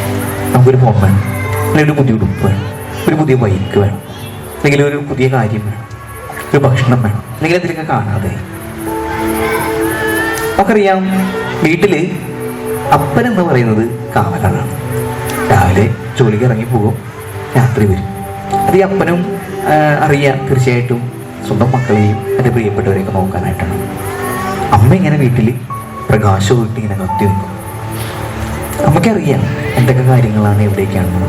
അപ്പോൾ ചോദിക്കുമ്പോൾ തന്നെ അത് അന്വേഷിച്ച് അത് കൊടുക്കാനുള്ളൊരു മനസ്സ് പെട്ടെന്ന് തന്നെ കണ്ടെത്തി കൊടുക്കുന്നത് നമ്മളൊരു പ്രവണത നമ്മൾ കാണാറുണ്ട്. നമ്മുടെ ആവശ്യങ്ങൾ അപ്പനറിയാതെ അപ്പനോട് ആദ്യം പറയുന്നതിന് മുമ്പ് തന്നെ അമ്മേ സാധനം അപ്പനോടൊന്ന് പറഞ്ഞേക്കണം. മാധ്യസ്ഥ അപേക്ഷിക്കാൻ ഏറ്റവും ബെസ്റ്റ് വ്യക്തി എന്ന് പറയുന്നത് നമ്മുടെ അമ്മമാർ തന്നെയാണ്. അതുകൊണ്ട് അപ്പനോട് പറയുന്നതിന് മുമ്പേ അമ്മയോട് എല്ലാ കാര്യങ്ങളും നമ്മൾ പറയും. അതൊരു വലിയൊരു സൗന്ദര്യമാണ് സത്യം പറഞ്ഞാൽ. നമുക്ക് ആ ഒരു ആത്മീയതയാണ് നമ്മൾ വളർത്തിയെടുക്കേണ്ടത്. കാരണം അമ്മയിലൂടെ എല്ലാ കാര്യങ്ങളും നമുക്ക് സാധ്യമാവും. സ്ഥിരമായിട്ട് ഞാൻ കാണുന്നൊരു അപൂർവ കാഴ്ചയുണ്ട്. പള്ളിമേടയിൽ, അതായത് പള്ളിയിലെ കിച്ചണിൽ ജോലി ചെയ്യുന്നത് നമുക്കറിയാം ഒരമ്മ, എൽസി ചേച്ചി. എല്ലാവർക്കും അറിയാൻ പറ്റുമായിരിക്കും. എൽസി ചേച്ചിക്ക് അത്യാവശ്യം പ്രായമൊക്കെ ഉണ്ട്, വൈയായികകളുണ്ട്, ബലഹീനതകളുണ്ട്. പക്ഷേ എല്ലാ ദിവസവും രാവിലെ ഒരു 6 മണി 6:45 നിങ്ങൾ കണ്ടിട്ടുണ്ടാകാം, 2 പൂച്ചകൾ എൽസി ചേച്ചിനെ കാണാനായിട്ട് ഫ്രണ്ട് ഗേറ്റിലുണ്ടാവും. എൽസി ചേച്ചി അവിടം തൊട്ട് അറ്റം വരെ വന്ന വരെ എൽസി ചേച്ചിയുടെ പുറകെ പൂച്ച ഇന്ന് എന്താണ് കൊണ്ടുവന്നേക്കുന്ന രീതിയിൽ ഇങ്ങനെ നടക്കും. അത്രമാത്രം ഒരു ബന്ധമുണ്ട് കേട്ടോ എൽസി ചേച്ചിക്കും പൂച്ചകൾ തമ്മിൽ. പൂച്ചകൾ മാത്രമായിട്ടില്ല, ഇവിടെ എല്ലാ മൃഗാദികളായിട്ടും എൽസി ചേച്ചിക്ക് നല്ലൊരു ബന്ധമുണ്ട്. അച്ഛന്മാരെക്കാളും കൂടുതൽ സ്നേഹിക്കുന്നത് ചേച്ചി തീർച്ചയായിട്ടും പൂച്ചകളെയും പട്ടികളായിരിക്കും. അത്രമാത്രം അത് ഒരു രസമുണ്ട്. കാരണം ഞാൻ ഏറ്റവും വിചിത്രമായ ഒരു കാഴ്ച അത് ഞാൻ ചേച്ചി വരുന്നു, എവിടെയോ നിൽക്കുന്ന പൂച്ചകളെല്ലാം ഓടി ചേച്ചിയുടെ അടുത്തേക്ക് വരുന്നു. ഈ 2 പൂച്ചകൾ ചേച്ചി പോകുന്നത് വരെ ഇങ്ങനെ ചുറ്റി നടന്ന് അതിൻ്റെ ആവശ്യങ്ങളൊക്കെ നിറവേറ്റുകയാണ്. ഇടയ്ക്ക് അച്ഛൻ പറയാറുണ്ട് എൽ സി ചേച്ചി എന്താ വെച്ചാൽ, അപ്പോൾ അച്ഛൻ വിചാരിച്ചു പറയും എൽ സി ചേച്ചി പൂച്ചേൻ്റെ വർത്താനം പറയുന്നുണ്ട്. അപ്പോൾ അത് സത്യമായിട്ടും എൽ സി ചേച്ചിക്ക് മാത്രമേ പറ്റുള്ളൂ. പൂച്ചയുടെ വർത്താനം പറയുക, പൂച്ച തിരിച്ച് എൽ സി ചേച്ചിയുടെ വർത്താനം പറയുക. ഒരു ദിവസം എൽ സി ചേച്ചി കുറച്ച് മീൻ മേടിച്ച് വെള്ളത്തിൽ, ചെറിയ മീനാണ്, നമുക്ക് ഏറ്റവും കൂടുതൽ ഇഷ്ടമുള്ള, വറുത്ത് കഴിക്കാൻ ഭയങ്കര രുചിയാണ്. അപ്പോൾ എൽ സി ചേച്ചി അത് വെട്ടി വളരെ മനോഹരമായിട്ട് വെട്ടി ഫ്രീസറിൽ വെച്ചേക്കും. അപ്പോൾ ഞാനും അച്ഛനും അത് കഴിഞ്ഞിട്ടുള്ളൊരു ദിവസം ബ്രേക്ക്ഫാസ്റ്റിന് ഇരിക്കുകയാണ്. ബ്രേക്ക്ഫാസ്റ്റ് ഇരിക്കുമ്പോൾ എൽ സി ചേച്ചി ഫ്രിഡ്ജിൽ നിന്ന് ഒരു പ്ലേറ്റ് എടുത്തോണ്ട് പോയി. അപ്പോൾ വിചാരിച്ചു എന്താണ് ചേച്ചി സ്പെഷ്യൽ? അപ്പോൾ വെള്ളത്തിയാണ് അച്ഛൻ. അപ്പോൾ വെള്ളത്തിയാണ് എന്നാൽ കുറച്ചെടുത്ത് കറക്ക്, കുറച്ചെടുത്ത് കറി വയ്ക്കി. അപ്പോൾ അച്ഛൻ ചേച്ചി പറഞ്ഞൊരു കാര്യമുണ്ട്, അച്ഛൻ അത് അച്ഛനുള്ളതല്ല, അതെൻ്റെ പൂച്ചകൾക്കുള്ളതാണ്. സത്യം പറഞ്ഞു കഴിഞ്ഞാൽ ഞാൻ ഒരുപാട് ചിരിച്ചു. കാരണം 150 രൂപ കൊടുത്ത് വെള്ളത്തിൽ മേടിക്കുക, അത് എൽ സി ചേച്ചിയുടെ പൈസ തന്നെയാണ്. എന്നിട്ട് പൂച്ചകൾക്ക് വെട്ടിക്കൊടുക്കുന്നത് ഞാൻ കാണുന്നത് ആദ്യമായിട്ട്. നമ്മൾ സാധാരണ വെട്ടിയത് ബാലൻസ് വരുന്നതാണ് കൊടുക്കുക. പക്ഷേ ഇങ്ങനെ ചുറ്റുപാടുള്ളവർ, ഞാൻ പറഞ്ഞില്ലേ ചിലപ്പോൾ ഒരുപാട് സങ്കടങ്ങളൊക്കെ ഉണ്ടാവും. പക്ഷെ ഇവിടെ വരുമ്പോൾ ആ പൂച്ചകളായിട്ട് എന്തെന്നില്ലാത്ത കളി, ചിരി, ഒച്ചപ്പാടും ചേച്ചിയുടെ ലോകം എന്ന് പറയുന്നത് തന്നെയാണ്. അപ്പോൾ പൂച്ചക്കറിയാം എൽ സി ചേച്ചിയുടെ വർത്താനം പറഞ്ഞു കഴിഞ്ഞാൽ എന്തെങ്കിലും കിട്ടും. അതിങ്ങനെ കൂടെ നടന്ന് എല്ലാം കഴിച്ച് എൽ സി ചേച്ചി ഇറങ്ങി പോകുമ്പോൾ ഗേറ്റ് വരെ കൊണ്ടുവന്നു. ഞാൻ പലപ്പോഴും ആ ഒരു അപൂർവ കാഴ്ച എൻ്റെ ഫോണിൽ പകർത്തണമെന്ന് ഞാൻ ആഗ്രഹിച്ചിട്ടുണ്ട്. പക്ഷെ എന്നെ കാണുന്നതിനെ പൂച്ചകൾ പോകും. അങ്ങനെ ഒരു പ്രകൃതിയുണ്ട്.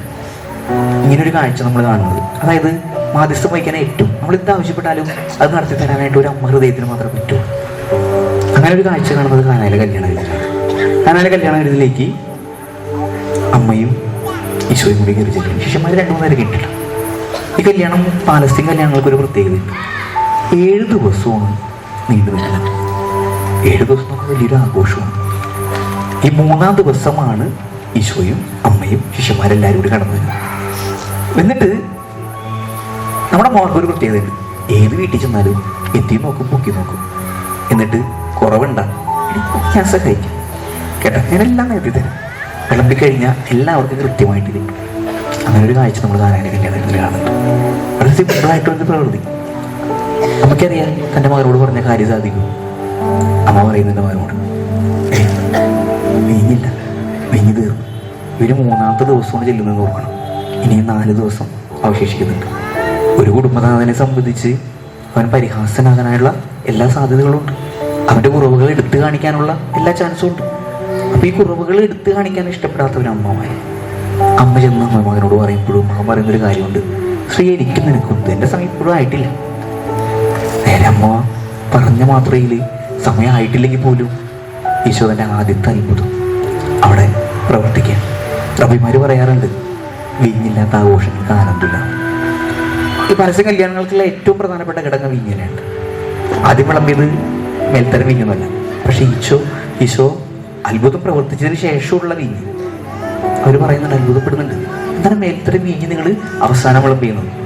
ഇനിയുള്ള ദിവസങ്ങളിൽ മുഴുവൻ വരാൻ കിടക്കുന്നവരെല്ലാവരും കഴിക്കാൻ പോകുന്നത് ഈശോ അത്ഭുതം കൊണ്ട് സൃഷ്ടിച്ചെടുത്ത വീഞ്ഞ് തന്നെയാണ്, മേൽത്തരം വീഞ്ഞ് തന്നെയാണ്.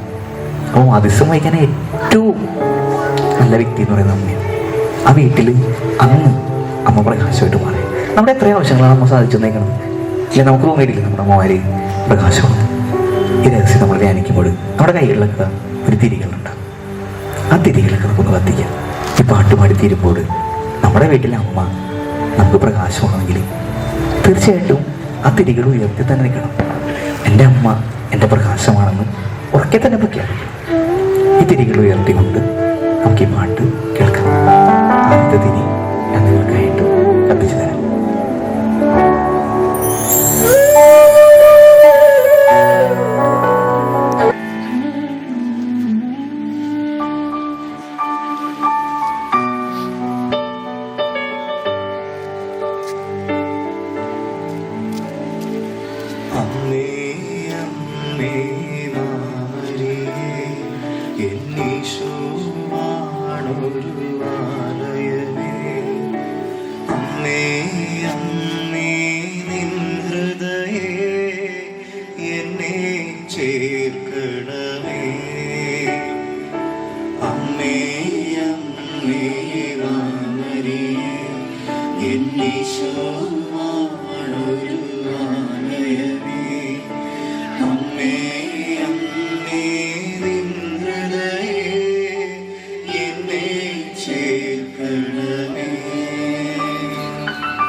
ജപമാല കയ്യിലെടുക്കും, ഞാനമ്മതൻ കയ്യിൽ പിടിക്കും.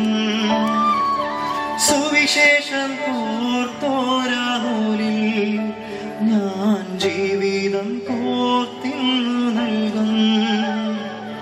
മുത്തുകളെണ്ണി ഞാനമ്മതൻ മുത്തായി മാറും. കൃപകളെല്ലാം ഒഴുകിയെത്തും ആഴിയാണമ്മ. സുഹൃതമെല്ലാം ഓർത്തുവെച്ച മാലയാണമ്മ. കൃപകളെല്ലാം ഒഴുകിയെത്തും ആഴിയാണമ്മ. സുകൃതമെല്ലാം ഓർത്തുവെച്ച മാലയാണമ്മ. അമ്മേ അമ്മേ എന്നീശോവാണൊരു ആലയമേ. അമ്മേ അമ്മേ നിൻ ഹൃദയേ എന്നെ ചേർക്കണമേ.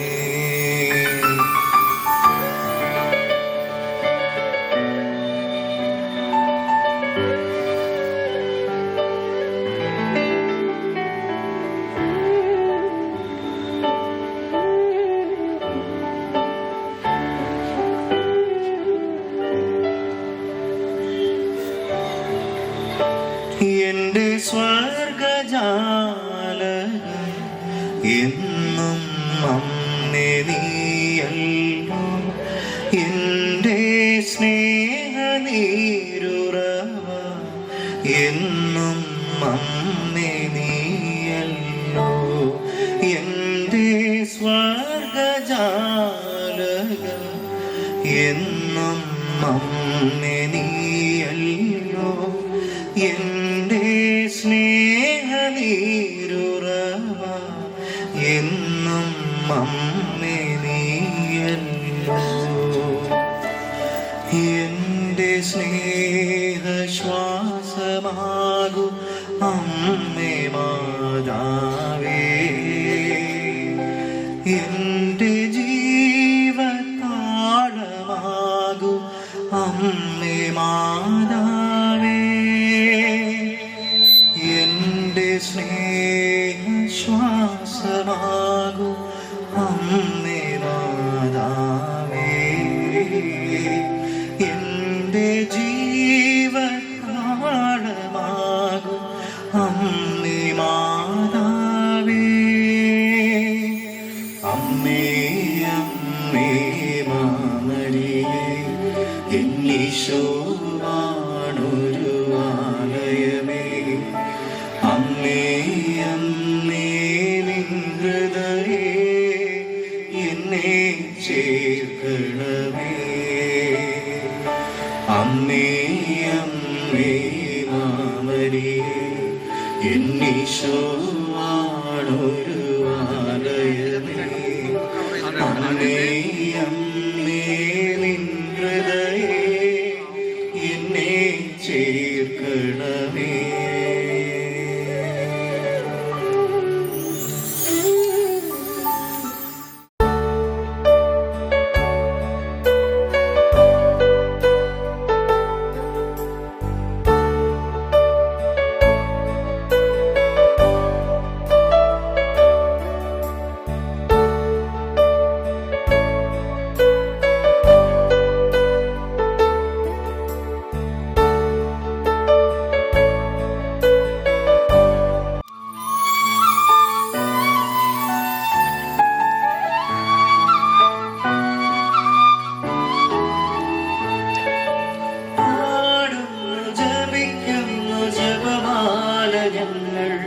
മക്കൾ തൻ പ്രാർത്ഥന കേൾക്കണമേ, പാടുന്നു ജപിക്കുന്നു ജപമാല ഞങ്ങൾ, മക്കൾ തൻ പ്രാർത്ഥന കേൾക്കണമേ. ദുഃഖത്തിൻ്റെ ദിവ്യരഹസ്യങ്ങളാണ് നമ്മൾ ധ്യാനിക്കുന്നത്. ഈശോയുടെ കുരിശിൻ്റെ വഴികളിൽ ഈശോയെ അനുധാവനം ചെയ്യുന്ന ഒരമ്മയെ നമ്മൾ കാണുന്നുണ്ട്. ആ രഹസ്യങ്ങളുടെ അവസാനം ഇങ്ങനെ ഒരു പ്രയോഗമാണ്: വ്യാകുല സമുദ്രത്തിൽ മുഴുകിയ പരിശുദ്ധ ദൈവമാതാവ്. സങ്കടങ്ങളുടെ കടലുമായിട്ട് തൻ്റെ മകൻ്റെ യാതനകളും വേദനകളും മുറിവുകളും ഒക്കെ കണ്ടുകൊണ്ടുപോകുന്ന ഒരമ്മ. ഒരു വല്ലാത്തൊരു കാഴ്ചയാണ് അല്ലേ? നമ്മളെല്ലാവരും കാണുന്ന ഒരു രൂപമാണ് പിയാത്ത. ഈശോയുടെ ചേതനയറ്റ ശരീരം ഇങ്ങനെ മടിയിൽ കിടക്കുകയാണ്. ഒരമ്മയ്ക്ക് സഹിക്കാൻ പറ്റില്ല, വല്ലാത്തൊരു വേദനയാണ്. നമുക്കൊരു ചെറിയ പനി വന്നാൽ, ചെറിയൊരു ജലദോഷം വന്നാൽ അമ്മമാരെത്ര വേദനിക്കുന്നു എന്നുള്ളത് നമുക്കറിയാം. അവരിങ്ങനെ ഉറങ്ങാതെ തൊട്ടടുത്ത് സമീപത്തിരുന്ന് വെള്ളം നനച്ച തുണിയൊക്കെ ഇട്ട് എങ്ങനെയെങ്കിലുമൊക്കെ വീണ്ടും ആ പൂർവ്വ ആരോഗ്യത്തിലേക്ക് തിരിച്ചു വരാനായിട്ട് ഒത്തിരി കഷ്ടപ്പെടാറുണ്ട്. ഈ മാസം അവസാനമാണ് ഞാനൊന്ന് കൊല്ലത്ത് പോയി വന്നാണ്. ചെസ്റ്റ് ഇൻഫെക്ഷനായി, പനിയായി. ലൂർദിൽ 5 ദിവസം കിടന്നു. 5 ദിവസം കിടന്നപ്പോഴും ഇവിടെ കൂടെ നടക്കുന്ന കൂട്ടുകാരെല്ലാവരും കൂടിയാണ് ആശുപത്രി കൊണ്ടുപോയത്. അമ്മയെ അറിയിക്കണമെന്നൊന്നും ആദ്യം ഉണ്ടായില്ല. പിന്നെ അവരെന്നെ പറഞ്ഞ് അറിയിച്ചേക്കും. അങ്ങനെ അപ്പച്ചനെ അമ്മച്ചിനെ അറിയിച്ച്. അപ്പം തൊട്ട് അപ്പച്ചനും വല്ലാത്തൊരു ആദ്യമാണ്. വരട്ടെ, ഹോസ്പിറ്റലിലേക്ക് വരട്ടെ. ഞാൻ പറഞ്ഞു വേണ്ട, ബൈസ്റ്റാൻഡറായിട്ട് ഞാൻ ആരെയും നിർത്തിയില്ല. ഞാൻ ഒറ്റയ്ക്ക് അവിടെ കിടന്നു. നമ്മൾ നോക്കാനായിട്ട് മാലാഖമാരെ പോലെ നേഴ്സുമാരൊക്കെ ഉണ്ട്. അവർ വരും, ആവശ്യമുള്ളതൊക്കെ തരും, തിരികെ പൊക്കോളും. പിന്നെ ഞാൻ വരണ്ടെന്ന് പറഞ്ഞതും അതുകൊണ്ടല്ല. അമ്മയ്ക്കെന്ന പനിയാണ്, അപ്പച്ചനും പനിയാണ്. എൻ്റെ പനി ഒരുപക്ഷെ വൈറൽ ഫീവർ ആണെങ്കിൽ അമ്മ വന്ന് നിൽക്കും. അമ്മയുടെ സ്ഥിതി വീണ്ടും വളരെ മോശവും. അതുകൊണ്ട് ഞാൻ പറഞ്ഞു വരണ്ടാവും. പക്ഷേ പനിയാണെന്ന്, ഹോസ്പിറ്റലൈസ്ഡ് ആണെന്ന് അറിഞ്ഞ ആ ദിവസം തൊട്ട് അമ്മ ഇങ്ങനെ തുരതുര ചുറ്റി. ഇടയ്ക്ക് നമുക്ക് ചില ഇതൊക്കെ തോന്നും, എന്തിനാണ് ഇങ്ങനെ വിളിക്കുന്നത്. പക്ഷെ പിന്നീട് മനസ്സിലാക്കാം, അവർക്കെന്ന് പറഞ്ഞു കഴിഞ്ഞാൽ, അവരുടെ ദുഃഖം എന്ന് പറഞ്ഞു കഴിഞ്ഞാൽ അവരുടെ പ്രിയപ്പെട്ടവർക്കൊന്നും സംഭവിക്കരുത്. അവരുടെ പ്രിയപ്പെട്ടവരെപ്പോഴും ഹാപ്പി ആയിരിക്കണം, അവർക്കൊന്നും സംഭവിക്കാൻ പാടില്ല, ആരോഗ്യവാന്മാരായിരിക്കണം, നല്ല രീതിയിൽ ജീവിക്കണം. ഫാഷൻ ഓഫ് ദ ക്രൈസ്റ്റിലൊരു സീനുണ്ട്. അങ്ങനെ അമ്മ ഇങ്ങനെ പാത്രങ്ങൾ ഇതൊക്കെ പിടിച്ചുകൊണ്ട് നടക്കുമ്പോൾ കുഞ്ഞ്, അതായത് ഈശോ തൊട്ടടുത്ത് കളിക്കുന്നുണ്ട്. ഇവൻ കളിക്കുന്നതിനിടയ്ക്ക് ഈശോയൊന്ന് വീഴും. കയ്യിലിരിക്കുന്നത് പാത്രമൊന്നും അമ്മയ്ക്ക് ചിന്തയൊന്നുമില്ല. അപ്പം ആ പാത്രം പെട്ടെന്ന് തന്നെ നിലത്തിടെ പൊട്ടിപ്പോകുന്നുണ്ട്.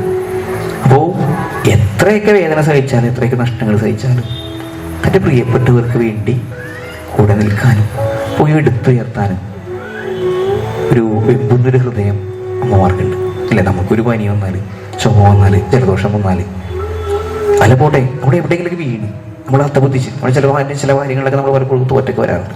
പരീക്ഷയിലൊക്കെ നമ്മൾ നോക്കാറുണ്ട്. ആരും നമ്മൾ ആശ്വസിപ്പിക്കാറില്ല.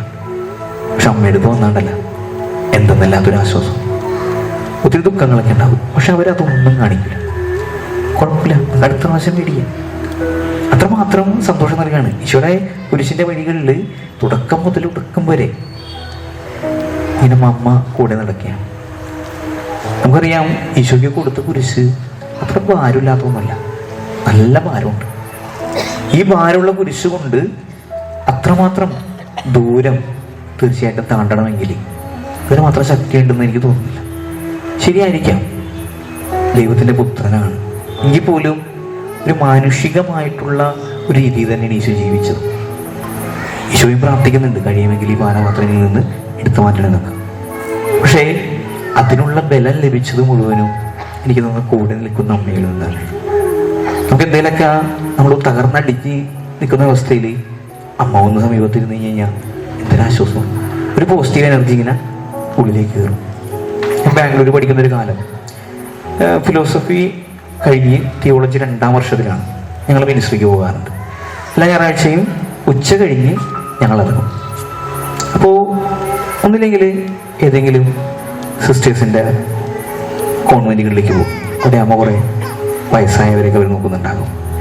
ഞങ്ങൾ എന്നൊരു HIV ബാധിതരായ കുറച്ച് പേരുടെ അടുത്തേക്ക് ചെല്ലുന്നു. അവിടെ ട്രീസ് എന്ന് പറയുന്ന ഒരു അമ്മച്ചി ഞങ്ങൾ പരിചയപ്പെട്ടു. മലയാളിയാണ്. എൻ്റെ മക്കളെയൊക്കെ പഠിപ്പിച്ചു. ഈ അമ്മയ്ക്ക് വിട്ടുമാറാത്തൊരു അസുഖമാണ്, മരുന്നില്ല. ആരെങ്കിലുമൊക്കെ തൊട്ടടുത്ത കൂടി പോയാൽ പോലും അസുഖം ബാധിക്കും. അതാണ് HIV എന്ന് പറയുന്നത്. എയ്ഡ്സ് എന്നൊക്കെ വേണമെങ്കിൽ നമുക്ക് പറയാം. അപ്പോൾ അത്രമാത്രം അതപതിച്ച് ശരീരം വളരെ ബലഹീനമായിട്ട് നിൽക്കുന്ന ഒരമ്മയാണ്. പക്ഷെ തൻ്റെ മക്കൾക്കൊന്നും സംഭവിക്കരുതെന്ന് ഓർത്ത് മക്കളെ ഒരിക്കലും ഈ അമ്മ അവരുടെ അടുത്തേക്ക് അടുപ്പിക്കാറില്ല. എന്തെങ്കിലും കാരണത്താൽ എന്തെങ്കിലും കിട്ടിയോ അല്ലെങ്കിൽ ഈ ഒരു അസുഖം പടരുമോ എന്നുള്ളൊരു ഭയം അവർക്കുണ്ട്. സ്വന്തം ഭർത്താവ് തന്നെയാണ് ഈ അമ്മയെ ഇങ്ങനെ ആക്കിയത്. കല്യാണം കഴിഞ്ഞ് മറ്റുള്ളവർക്ക് വിറ്റ് ഒത്തിരി സമ്പാദിച്ച് മക്കളൊക്കെ നന്നായിട്ട് പഠിച്ചു. പക്ഷേ ഞങ്ങൾ ചെല്ലുന്നു, അധികം നാൾ ആയുസൊന്നും ഉണ്ടായിരുന്നില്ല. അവസാന നാളുകളിൽ അമ്മ പറയുന്നുണ്ട്, ഇവിടെ വരുന്ന എല്ലാവരും ഞങ്ങൾക്ക് മക്കളാണ്, കാരണം അവരിലെല്ലാവരും ഞങ്ങളുടെ മക്കളെ കാണുന്നത്. അപ്പോൾ നമ്മുടെ വീടുകളിലുള്ള അമ്മമാർക്ക് ഒത്തിരി ദുഃഖങ്ങളൊക്കെ ഉണ്ട് തീർച്ചയായിട്ടും. ആ ദുഃഖങ്ങളൊക്കെ എന്തൊക്കെയാണെന്നുള്ള കാര്യം നമ്മൾ മനസ്സിലാക്കണം. അത് മനസ്സിലാക്കി കഴിഞ്ഞാൽ തന്നെ നമുക്ക് തീർച്ചയായിട്ടും നമ്മുടെ അമ്മമാരോട് കൂടി ചേർന്ന് നിൽക്കാനായിട്ട് നമുക്ക് സാധിക്കും. ഞാൻ പലപ്പോഴും എൻ്റെ അമ്മ പള്ളിയിൽ എവിടെ നിൽക്കണമെന്ന് കൃത്യമായിട്ട് ഞാൻ നോട്ട് ചെയ്യാറുണ്ട്. ഈ കഴിഞ്ഞ 25-ാം തീയതി പള്ളിയിലെ പെരുന്നാളാണ്. അമ്മയെ കാണണമെങ്കിൽ തീർച്ചയായിട്ടും അൾത്താരയുടെ വലതുവശത്ത്, അപ്പച്ചനെ കാണണമെങ്കിൽ അൾത്താരയുടെ ഇടതുവശത്ത്. അപ്പച്ചൻ നിൽക്കുന്നത് മാതാവിന് മുമ്പിൽ, അമ്മച്ചൻ നിൽക്കുന്നത് വിശുദ്ധ തദേവസിൻ്റെ പിറകിൽ. അത് വിശുദ്ധനോട് ചേർന്നാണ് അമ്മ നിൽക്കാറ്. അവിടെ ഒരു ചേർന്നൊരു കസേരയിലിട്ട് ആ കസേരയുടെ തൊട്ടടുത്തായിട്ട് ഇങ്ങനെ ഇരിക്കും. ഞാൻ പലപ്പോഴും ധനിക്കാറുണ്ട്, എന്തിനാണ് അമ്മച്ചി ഇങ്ങനെ ഇരിക്കണേ? അതൊരു സൗന്ദര്യമാണ് സത്യം പറഞ്ഞു കഴിഞ്ഞാൽ. അമ്മ ഇങ്ങനെ തൊട്ടടുത്തിരുന്നിട്ട് വിശുദ്ധനോട് ഒരുപക്ഷെ എന്നെ കുറിച്ച് സംസാരിക്കുന്നുണ്ടാകാം, എൻ്റെ അപ്പച്ചനെ കുറിച്ച് സംസാരിക്കുന്നുണ്ടാകാം, എൻ്റെ പ്രിയപ്പെട്ടവർക്ക് ഒരു ആപത്തും വരാതിരിക്കാനായിട്ട് വിശുദ്ധനോട് പ്രാർത്ഥിക്കുന്നുണ്ടാകാം. എത്രയൊക്കെ ദുഃഖങ്ങളുണ്ടെങ്കിലും ആ ദുഃഖങ്ങളൊക്കെ സന്തോഷങ്ങളാക്കാനായിട്ട് പ്രാർത്ഥിക്കുന്നുണ്ടാകാം. അതുകൊണ്ടായിരിക്കാം വിശുദ്ധനോട് ചേർന്നിരിക്കുന്നത് എനിക്ക് തോന്നിയിട്ടുണ്ട്. നമ്മുടെ അമ്മമാര് പ്രാർത്ഥിക്കാറുണ്ടില്ലേ? നമുക്ക് എന്തെങ്കിലുമൊക്കെ പറ്റി കഴിഞ്ഞാൽ വേഗം തന്നെ തിരുനടയിലേക്ക് ചെല്ലും, ചെമ്മമാല കയ്യിലെടുക്കും, പിന്നെ പ്രാർത്ഥനയാണ്. നമ്മുടെ മക്കൾ പരീക്ഷയ്ക്ക് പോകുമ്പോൾ എന്താണ്? മക്കൾ ഒരുപക്ഷെ കാണുന്നില്ല, വേഗം തന്നെ പരീക്ഷയുടെ സമയം ഒരുപക്ഷെ 10 മണി തൊട്ട് 12 മണി ഇരിക്കും. ഈ 10 മണി തൊട്ട് 12 മണി വരെ കയ്യിൽ ജപമാല എന്തി ഈ മക്കൾക്ക് വേണ്ടി ഇങ്ങനെ പ്രാർത്ഥിച്ചുകൊണ്ടിരിക്കും. അപ്പോൾ എന്ത് വേദനകൾ സഹിക്കാനായിട്ട് അമ്മമാർ തയ്യാറാണ്. എത്ര ദുഃഖങ്ങളുണ്ടെങ്കിലും ആ ദുഃഖങ്ങളൊന്നും തന്നെ അവരേശില്ല. അവരിങ്ങനെ ഓടി നടന്ന് നമ്മളെ സന്തോഷിപ്പിക്കും. ഒന്ന് ആശ്വാസം പകരും. നമ്മുടെ വീട്ടിലുള്ള അമ്മയുടെ മഹത്വത്തൊക്കെ പറയുന്നത് തന്നെയാണ്. അപ്പോൾ അവരുടെ ദുഃഖങ്ങളൊക്കെ ഒന്ന് മാറി വീണ്ടും ചിരിക്കാനും കളിക്കാനും സന്തോഷിക്കാനൊക്കെ ആയിട്ട് നമ്മൾ പ്രാർത്ഥിക്കണം. അതിനുള്ള സാഹചര്യങ്ങൾ നമ്മൾ ഒരുക്കണം. അപ്പോൾ നമ്മുടെ അമ്മമാരുടെ ആ ദുഃഖങ്ങളെയൊക്കെ ധ്യാനിക്കുമ്പോൾ ഈ രഹസ്യം നമ്മൾ പ്രാർത്ഥിക്കുകയാണ്. അമ്മമാരുടെ ദുഃഖങ്ങളെല്ലാം നമുക്ക് സമർപ്പിക്കാം. ഈശോ കാണുന്നുണ്ട് അല്ലേ? ആ ഈശോ തന്നെ വീട്ടിൽ ഒത്തിരി അമ്മമാർ വന്നിട്ടുണ്ട്. നമുക്ക് എല്ലാവർക്കും അറിയാം. ചിലപ്പോൾ മദ്യപിക്കുന്ന ഭർത്താവ്, ദുശീലങ്ങൾക്ക് അടിമയായ നമ്മുടെ മക്കൾ, അങ്ങനെ ഒത്തിരി പേര്. ഇതെല്ലാം അമ്മമാർക്ക് കിട്ടുന്നൊരു വേദനയാണ്. ഈശോയെ ദേവാലയത്തിൽ കാഴ്ചവെക്കാൻ പോകുമ്പോൾ എന്താണ് സംഭവിക്കുന്നത്? ആദ്യത്തെ പ്രകാരം, ആദ്യത്തെ ദുഃഖം മാതാവിന് കിട്ടുക. ശിവനും മാതാവിനോട് എന്താ പറയണേ? എൻ്റെ ഹൃദയത്തിൽ ഒരുപാട് കിടക്കും. അത് എത്ര നല്ല മനസ്സോടുകൂടിയാണ് അമ്മ സ്വീകരിക്കുന്നത്. അമ്മ പറയുന്നില്ല അതൊന്നും പറ്റൂല, ഏറ്റവും വളരെ ലാഘവത്തോടു കൂടി ഓക്കെ അതാണ് ഇഷ്ടമെങ്കിൽ എൻ്റെ മക്കൾക്ക് വേണ്ടി, എൻ്റെ ഭർത്താവിന് വേണ്ടി, എൻ്റെ പ്രിയപ്പെട്ടവർക്ക് വേണ്ടി അത് ഏറ്റെടുക്കാൻ ഞാൻ തയ്യാറാണ്. അങ്ങനെ ഏറ്റെടുക്കുന്ന അമ്മമാർ നമുക്കുണ്ട്. കഴിഞ്ഞ ദിവസമാണ് വെഞ്ചരിക്കാൻ പോയത് എ ബ്ലോക്കിൻ്റെ. ആ എ ബ്ലോക്ക് 3 ഇത് ഞങ്ങൾ പോയിരുന്നു. ഒരു വീട്ടിൽ ചെന്നപ്പോൾ വെഞ്ചരിച്ച് കഴിഞ്ഞ് അമ്മയില്ല. അമ്മ മരിച്ചിട്ട് 1 മാസമായിട്ടുള്ളൂ. നമ്മുടെ മകനുണ്ട്, ചേച്ചിയുണ്ട്. ചേച്ചീനെ കല്യാണം കഴിഞ്ഞ് വിട്ടതാണ്. എന്നിട്ടും ഈ മകൻ ചേച്ചിയെ വിളിച്ച് വീട്ടിൽ നിർത്തിയിരിക്കുന്നു. ചേച്ചി പറയുന്നു, അച്ഛാ അവന് വേണ്ടി ഒന്ന് പ്രാർത്ഥിക്കുന്നുണ്ട്. എന്തുപറ്റി? എല്ലാ ദിവസവും കരച്ചിലാണ് അച്ഛൻ. ഇത്രയും വളർന്നു വലുതായി, 40-45 വയസ്സുണ്ട്. എന്നിട്ട് എല്ലാ ദിവസവും രാത്രി അമ്മ കരയും, അമ്മ മരിച്ചുപോയി. ഇന്നലെ നടന്ന സംഭവം പോലെയാണ് കിടന്ന് കരയുന്നത്. എനിക്ക് അപ്പോൾ തോന്നി ശരിക്കും അത് വലിയൊരു കാര്യം തന്നെയാണ്. അമ്മ എന്ന് പറയുന്ന വ്യക്തി നഷ്ടപ്പെട്ടാൽ വലിയൊരു ശൂന്യതയാണ്. കാരണം അടുത്ത പ്രകാശം പോയ പോലെ തീർച്ചയായും. അപ്പോൾ അത്രമാത്രം അമ്മയ്ക്ക് വില കൊടുക്കുന്നൊരു മകനെയാണ് ഞാൻ അന്ന് കണ്ടത്. ആൻ ഫ്രാങ്കിൻ്റെ ഡയറി കുറിപ്പ് കോൺസെൻട്രേഷൻ ക്യാമ്പിൽ കിടക്കുമ്പോഴാണ് ആൻ ഫ്രാങ്ക് ഡയറി എഴുതുന്നത്. അതിൽ ഏറ്റവും സുന്ദരമായിട്ട് എഴുതുന്ന ചില കാര്യങ്ങളുണ്ട്. എന്നെ മനസ്സിലാക്കാൻ കഴിവുള്ള ഒരു അമ്മയുടെ അഭാവം അതെനിക്ക് ഏറ്റവും വലിയ ശൂന്യതയായിട്ട് അനുഭവപ്പെടുകയാണ്. ഞാൻ എൻ്റെ മക്കൾക്ക് അവർക്ക് അവരെ മനസ്സിലാക്കുന്ന ഒരു അമ്മയായിട്ട് മാറാനായിട്ടാണ് ഞാൻ ആഗ്രഹിക്കുന്നത്. നമ്മുടെയൊക്കെ ജീവിതത്തിൽ അങ്ങനെയൊക്കെ തന്നെ. നമ്മൾ മനസ്സിലാക്കുന്ന ഒരു അമ്മമാണ് എപ്പോഴും നമ്മുടെ കൂടെയുള്ളത്. നമ്മുടെ എല്ലാം നല്ലത് മാത്രം ആഗ്രഹിക്കുന്നുള്ളൂ. അതിനുവേണ്ടി എന്ത് ദുഃഖവും എന്ത് സഹനവും നേടാനായിട്ട് താല്പര്യമുണ്ട്. അതിൽ ഞാൻ പറഞ്ഞ പോലെ ചേതനായിട്ട് കിടക്കുന്നു. ആ ഒരു സീൻ എന്ന് പറഞ്ഞു കഴിഞ്ഞാൽ ഒരമ്മ എന്ന നിലയ്ക്ക് എനിക്ക് പറ്റില്ല കണ്ടു നിൽക്കാനായിട്ട്. കാരണം സ്വന്തം മകൻ മടിയിൽ മരിച്ചു കിടക്കുന്നു. അമ്മ ഇത് കണ്ട് എപ്പോൾ വേണമെങ്കിലും കറങ്ങി വീഴാം. പക്ഷെ അമ്മയ്ക്ക് ആ ഇങ്ങനെ മുഖത്തോട് നോക്കി നിന്നുകൊണ്ട് ആ ഒരു ധൈര്യം അത് നമ്മുടെ വീട്ടിലുള്ള എല്ലാ അമ്മമാർക്കും ഉണ്ട്. കാരണം തൻ്റെ പ്രിയപ്പെട്ടവർക്ക് വേണ്ടിയാണ് ജീവിക്കുന്നത്. ആ ഒരു ദുഃഖങ്ങളൊക്കെ ഒന്ന് മാറാനായിട്ട് നമുക്ക് ഈ രഹസ്യം ധ്യാനിക്കാം, പ്രാർത്ഥിക്കാം. അമ്മ പാട്ടിലേക്ക് പ്രവേശിക്കാം.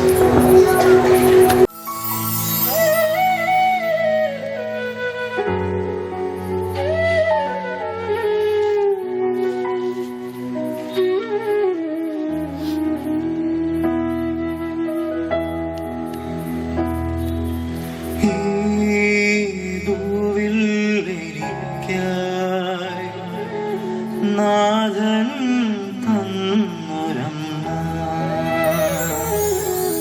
കാൽവരി കുന്നിലെ നോവിൻ നേരത്തായി ഈശോ തന്നൊരമ്മ ഈ ഭൂവിൽ നാഥൻ തന്നൊരമ്മ കാൽവരി കുന്നിലെ നോവിൻ നേരത്തായി ഈശോ തന്നൊരമ്മ.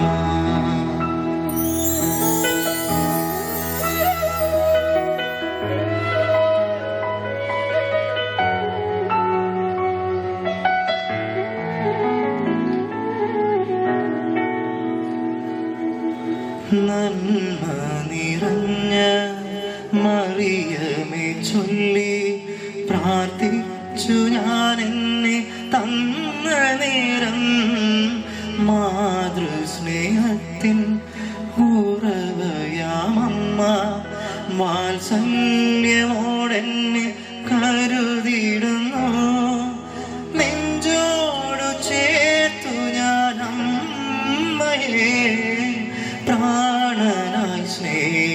സ്നേഹിച്ചിടുന്നു. നെഞ്ചോടു ചേർത്തു ഞാൻ അമ്മയെ പ്രാണന സ്നേഹിച്ചിടുന്നു. ഈ ഭൂവിൽ എനിക്കായി നാഥൻ തന്നൊരമ്മ. കാൽവരി കുന്നിൽ നോവിൻ നേരത്താൽ ഈശോ തന്നൊരമ്മ.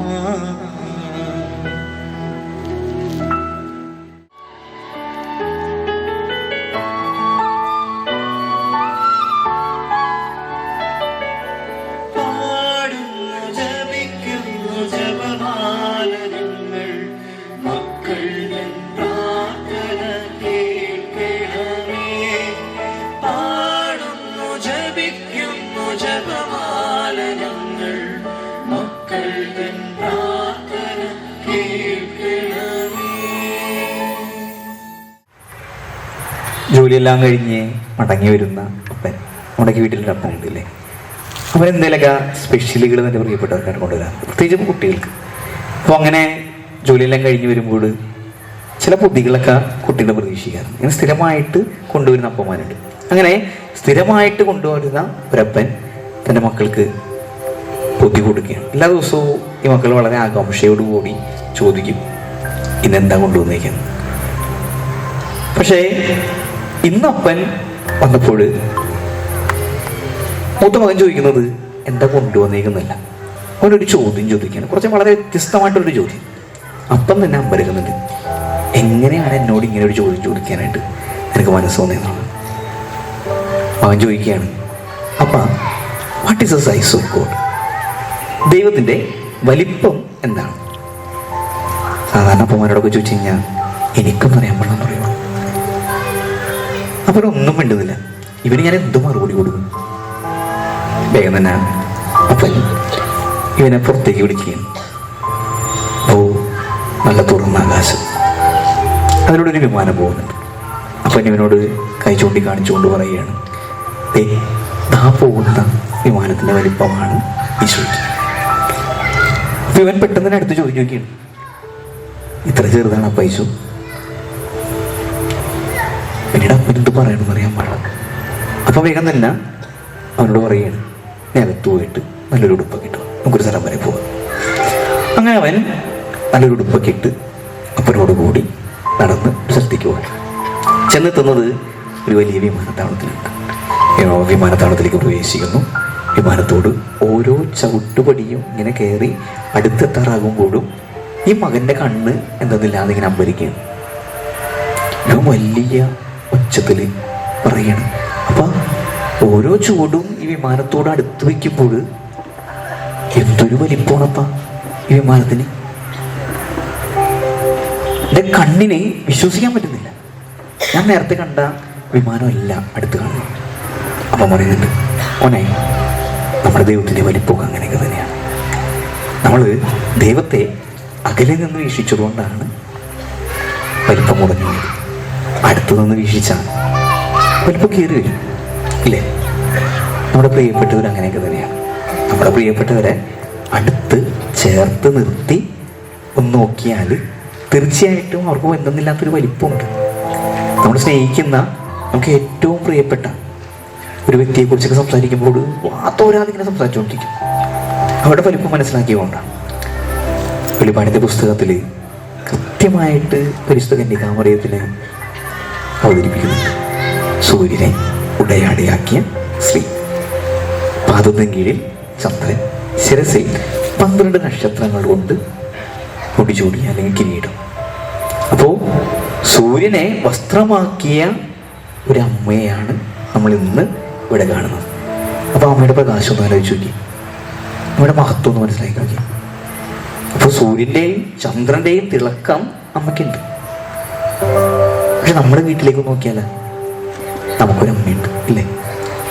അമ്മയ്ക്ക് സൂര്യനെ ഉടയാടാനാക്കാനായിട്ട് ഒന്നുമില്ല, അത്ര വലിയ തിളക്കമൊന്നുമില്ല എന്ന് തോന്നുന്നു അല്ലേ? പിന്നെ പാദത്തിൻ്റെ കീഴിൽ ചന്ദ്രനൊന്നുമില്ല. ചില ചില അമ്മമാരുടെ കാലുകളിലേക്കൊക്കെ നോക്കി കഴിഞ്ഞാൽ വീണ്ടും കയറി കറുത്ത കളറ്. അതെല്ലാം ജോലി ചെയ്തതിന് കിട്ടിയതാണ്. പിന്നെ ശിരസിൽ 12 നക്ഷത്രം കൊണ്ടുള്ള കിരീടം. അതൊരിക്കലും സംഭവിക്കാത്തൊരു കാര്യമാണ്. അപ്പോൾ കിരീടം എന്ന് പറയുന്നത് അമ്മമാർക്കില്ല.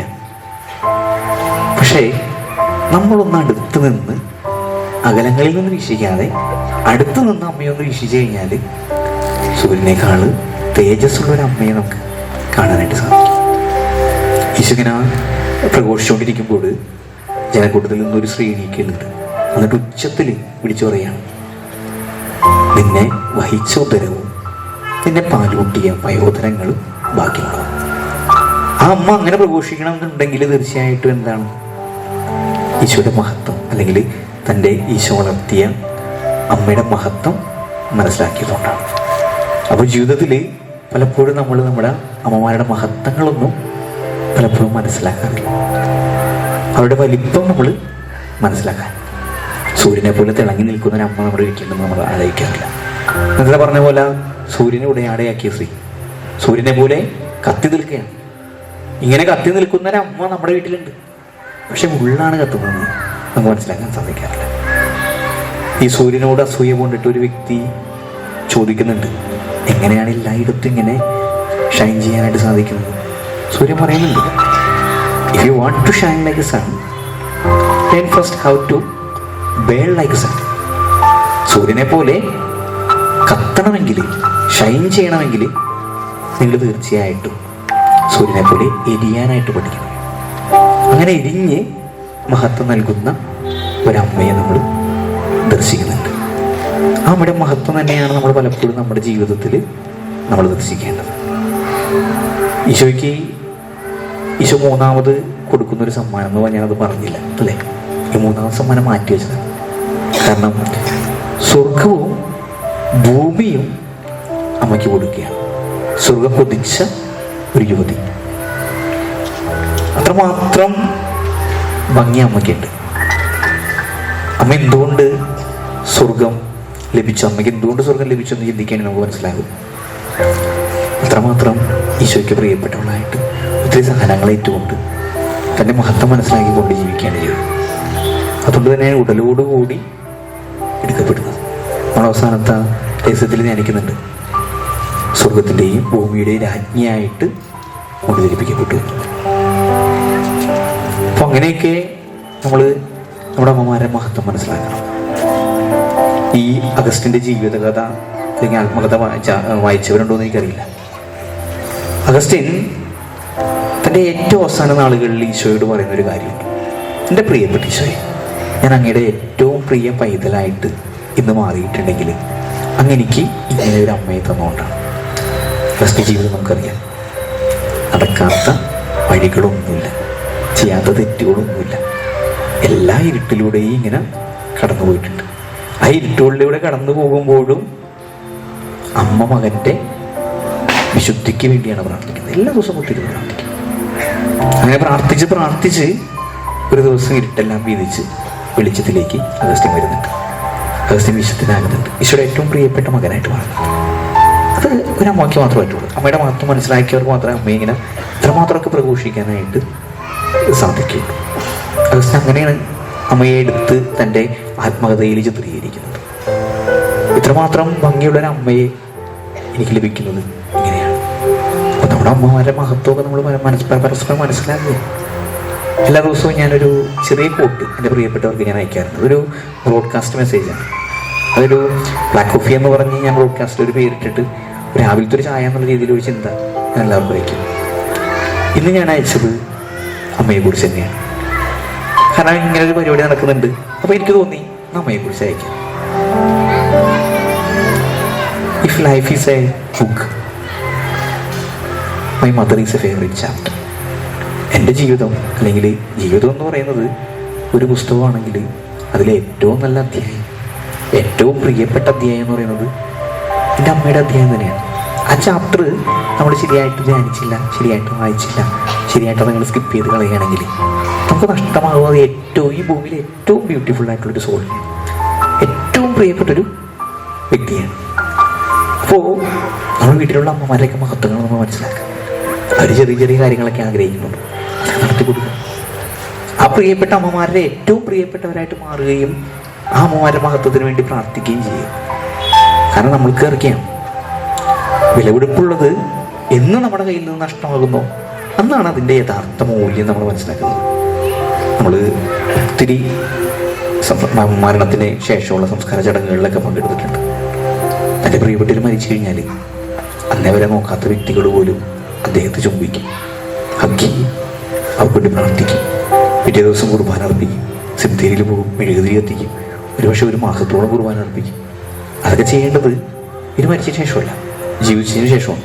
കാരണം അപ്പോഴാണ് അവരുടെ മഹത്വം നമ്മൾ മനസ്സിലാക്കുന്നത്. നമുക്ക് വീട്ടിലൊരു അമ്മയുണ്ട് അല്ലേ, അമ്മയെ നന്നായിട്ട് സ്നേഹിക്കാം. ജീവിച്ചിരിക്കുമ്പോൾ നമുക്ക് കൊടുക്കേണ്ടത് കൊടുക്കുക. ഒരു ഹഗ് അത് കൊടുക്കുന്നതിൽ പറ്റില്ല, ഒരു കിസ് കൊടുക്കുന്നതിൽ നല്ലതില്ല, ഒരു നല്ല വാക്ക്, ഒരു സാമീപ്യം, അവരോടുകൂടി സംസാരിക്കുക, അവരോടുകൂടി ചെലവഴിക്കുക. എൻ്റെ അമ്മ പലപ്പോഴും എന്നെ വിളിച്ച് ഇടയ്ക്ക് പറയാറുണ്ട്, എടാ എത്ര പേരൊക്കെയാണെങ്കിലും ഒന്ന് വിളിക്കുന്നുണ്ട്. അപ്പോൾ ഞാനൊരു 5-6 ദിവസം വിളിച്ചില്ലെങ്കിൽ 2-3 ദിവസം വിളിച്ചില്ലെങ്കിൽ അമ്മ പറയും, ദേ ഫോൺ എടുത്തിട്ട് ഹലോ ഞാൻ അമ്മച്ചുണ്ട്. ഇങ്ങനൊരു കാര്യം പറയുമ്പോൾ അത് മനസ്സിൽ കൊള്ളും. കാരണം ചില സമയങ്ങളിൽ തിരക്കുകളുണ്ടെങ്കിലും വൈകുന്നേരം വന്ന് കിടക്കുമ്പോഴും കട്ടിൽ കണ്ടപ്പോൾ തന്നെ ടൈം പോകും. പക്ഷേ അതൊരു എക്സ്ക്യൂസായിട്ട് എനിക്ക് തോന്നുന്നില്ല. നമുക്ക് നമ്മുടെ പ്രിയപ്പെട്ടവരെ നമുക്ക് പലപ്പോഴും വിളിക്കാറുണ്ട്. കഴിഞ്ഞ ദിവസം ഒരു പയ്യൻ നവംബർ 1-2 തൻ്റെ അപ്പം മരിച്ചതിന് ഓർമ്മയായിട്ട് കുർബാന എഴുതിക്കാൻ വരികയാണ്. കുർബാനയ്ക്ക് എഴുതിക്കാൻ വരുമ്പോൾ ചോദിക്കേണ്ട അച്ഛാ ശനി ഞായറുമാണ് നിയോഗം കൊടുക്കും. അപ്പോൾ ഞാൻ പറഞ്ഞു ശനിയാഴ്ച നമ്മൾ പൊതുവായിട്ട് എല്ലാവർക്കും വേണ്ടിയാണ് പ്രാർത്ഥിക്കുന്നത്, അതുകൊണ്ട് അന്ന് നിയോഗം കൊടുക്കില്ല. ഞായറാഴ്ച നമുക്ക് നിയോഗം എടുക്കാൻ പാടില്ല, അതുകൊണ്ട് നിയോഗം എടുക്കുന്നില്ല. അപ്പോൾ എന്ന് എഴുതിക്കാൻ പറ്റുമോ? ഒരു കാര്യം ചെയ്യാം, അമ്മയെ വിളിച്ചു തരാം. അപ്പച്ചൻ്റെ കാര്യം അമ്മയോട് തന്നെ സംസാരിച്ചു. അപ്പോൾ ഈ മകൻ എനിക്ക് ഫോൺ ഓണാക്കിയിട്ട് അമ്മയെ വിളിച്ചിട്ട് തരികയാണ്. വളരെ സന്തോഷമുള്ളൊരു കാര്യം. അവൻ അമ്മയെ സേവ് ചെയ്തിട്ടിരുന്നത് മൈ ലവ് എന്ന് പറഞ്ഞുകൊണ്ട് ഞാൻ വളരെയേറെ സന്തോഷിച്ച്. കാരണം വളരെ ചുരുക്കം പേര് മാത്രമാണ് അമ്മ സ്നേഹമാണെന്ന് മനസ്സിലാക്കാനും അമ്മയുടെ മഹത്വം മനസ്സിലാക്കി അമ്മ തന്നെയാണ് ഏറ്റവും വലുതെന്ന് കാണിച്ചു കൊടുക്കാനായിട്ട് സാധിക്കുള്ളൂ. നമ്മൾ ആരെങ്കിലും അങ്ങനെയൊക്കെ സേവ് ചെയ്യാറുണ്ട്. പക്ഷെ നമുക്കൊരു പ്രണയം വന്നാൽ അയാളുടെ പേര് ബെസ്റ്റി, ക്യൂട്ടി, സ്വീറ്റി എന്തൊക്കെ പറഞ്ഞ് പേരുകളിടുന്നത്. പക്ഷെ അമ്മയെ നമ്മൾ അങ്ങനെയൊന്നും അഭിസംബോധന ചെയ്യാറില്ല. എൻ്റെ സ്നേഹമാണ് അമ്മ എന്നൊന്നും അഭിസംബോധനയല്ല. അമ്മച്ചി, മദർ അങ്ങനെയൊക്കെ പറഞ്ഞുകൊണ്ടാണ് നമ്മൾ സേവ് ചെയ്യാറ്. അപ്പോൾ നമ്മുടെ മഹത്വം മനസ്സിലാക്കിയവർക്ക് മാത്രമേ അങ്ങനെയൊക്കെ സാധിക്കും. അപ്പോൾ നമ്മുടെ അജനക്കൂട്ടത്തിൽ നിന്ന് ആ സ്ത്രീ എണീച്ചത് പറഞ്ഞ പോലെ നിന്നെ വഹിച്ച ഉദരവും നിന്നെ പാലൂട്ടിയ മുലകളും ഭാഗ്യമുള്ളവയാണ്. ഒരു മഹത്വം തീർച്ചയായിട്ടും ആഗ്രഹിക്കുന്നുണ്ട്, തീർച്ചയായിട്ടും അർഹിക്കുന്നുണ്ട്. അപ്പോൾ ആ മക്കൾ നല്ല വഴിയിലാണ് നടക്കുന്നതെങ്കിൽ അവർക്ക് കിട്ടുന്ന ഓരോ കോംപ്ലിമെൻറ്റും അത് അമ്മയ്ക്കുള്ള ക്രെഡിറ്റ് ആയിട്ടാണ്. അപ്പോൾ നമ്മൾ നല്ല വഴികളിലൂടെയാണ് നടക്കുന്നതെങ്കിൽ, നന്മയോടുകൂടിയാണ് ജീവിക്കുന്നതെങ്കിൽ ഓരോ കോംപ്ലിമെൻറ്റും അമ്മയ്ക്കുള്ള സന്തോഷങ്ങളാണ്. അപ്പോൾ നമ്മുടെ അമ്മയുടെയൊക്കെ മഹത്വം മനസ്സിലാക്കിക്കൊണ്ട് ഈ അവസാന രഹസ്യം നമ്മൾ ധ്യാനിക്കാം. അമ്മ പാട്ടിലേക്ക് നമുക്ക് എടുക്കാം.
ആശ്വാസം നീയേ അലിവേടും തായേ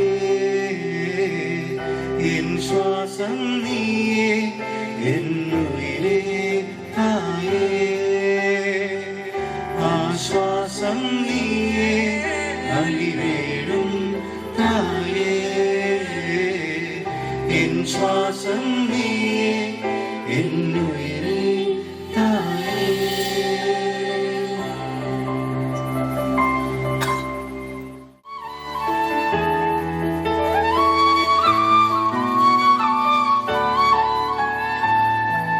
പാടുന്നു ജപിക്കുന്നു ജപമാല ഞങ്ങൾ മക്കൾ പ്രാർത്ഥന കേൾക്കണമേ. പാടുന്നു ജപിക്കുന്നു ജപമാല ഞങ്ങൾ മക്കൾ പ്രാർത്ഥന കേൾക്കണമേ.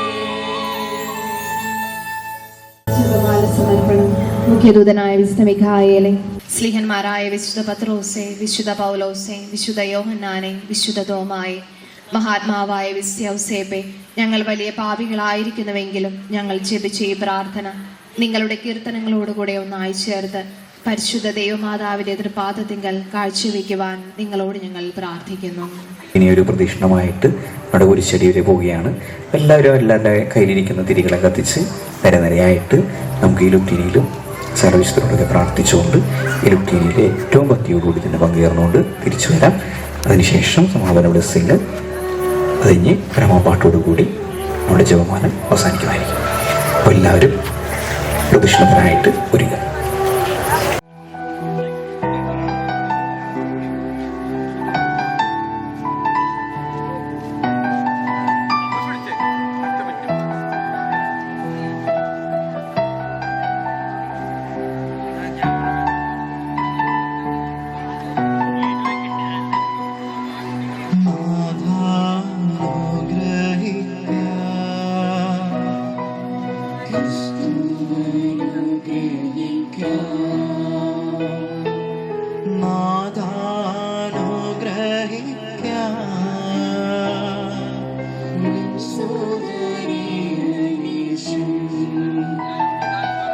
ക്രിസ്തു ശ്രവിച്ചിടണേ.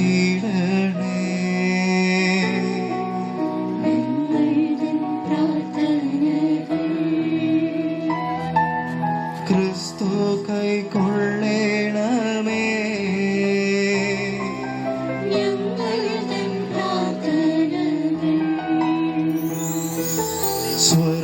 സ്വർഗസ്ഥനായ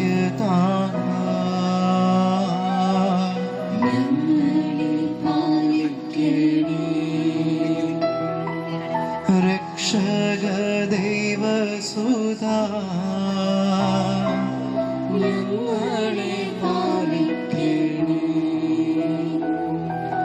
ദൈവമാം ശുദ്ധാരൂപി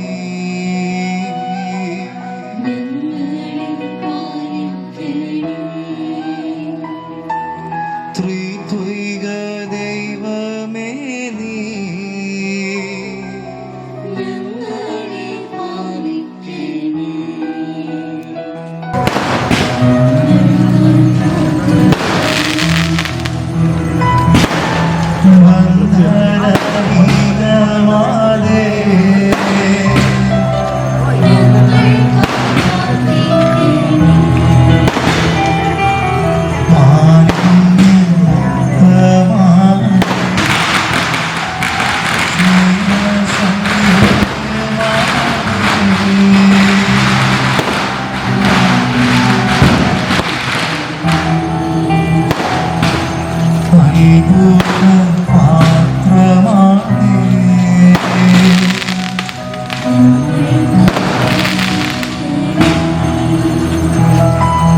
സൽബുദ്ധി തന്നെ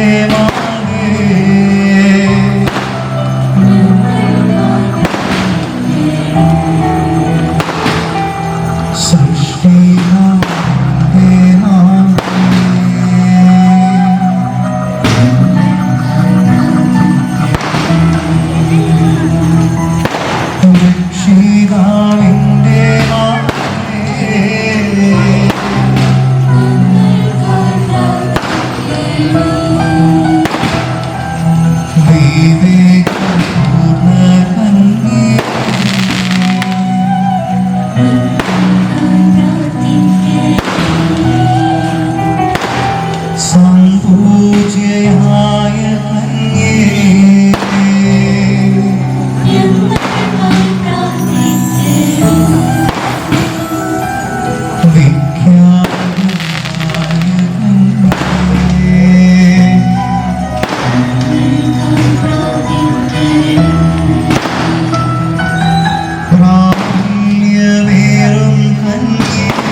ദൈവിക റോസാപ്പൂവേ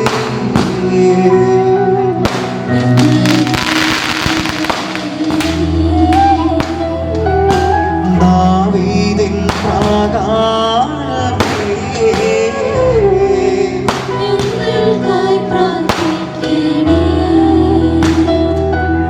ദന്തത്തിൻ പ്രാകാരമേ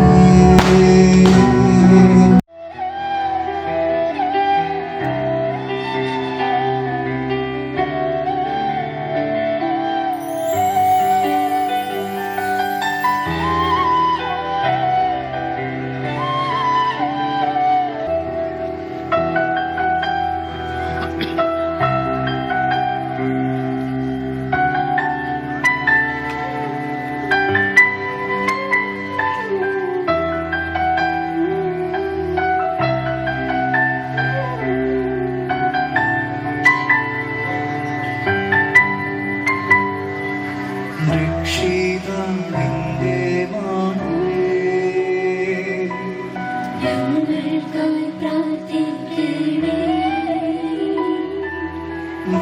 വിവേകപൂർണ്ണ കന്യേ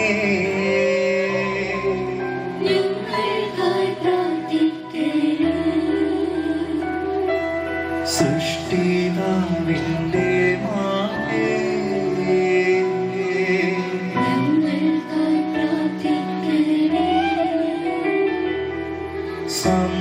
സംപൂജ്യയായ കന്യേ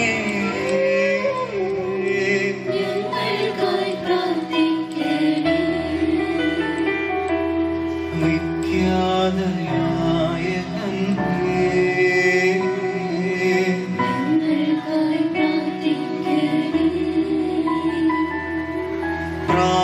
പ്രാബല്യമേറും കന്യേ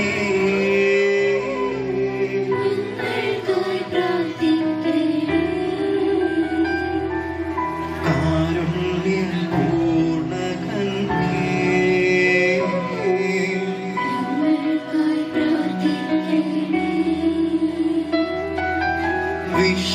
വിശ്വസ്തയായ കന്യേ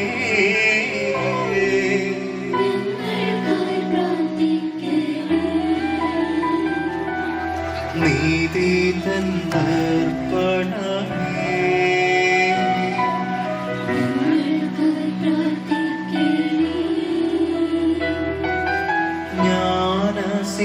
ജ്ഞാനസിംഹാസനമേ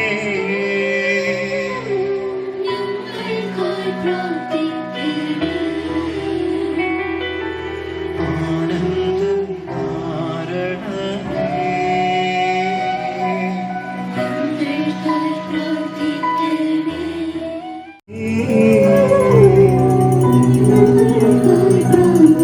ദന്തത്തിൻ പ്രാകാരമേ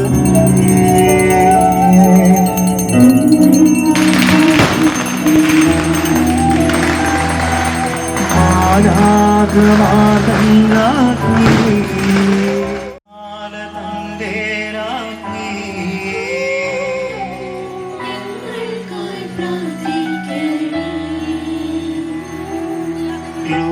ലോകപാപങ്ങൾ നീക്കും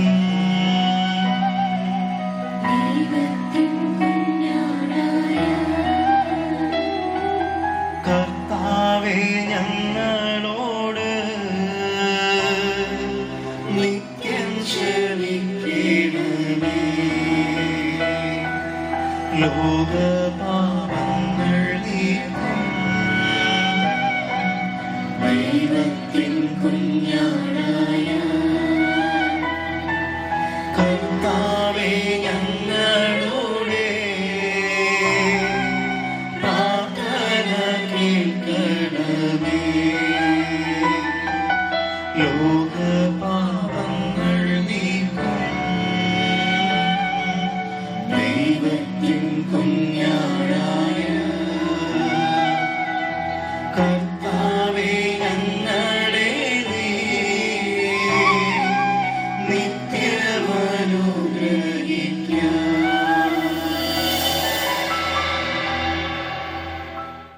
അമ്മ നടന്ന വഴികളിലൂടെ അമ്മയെ അറിഞ്ഞും ജപമാലയുടെ ചരിത്രം മനസ്സിലാക്കിയും നമ്മളെ അവിടെ യാത്ര പോയി.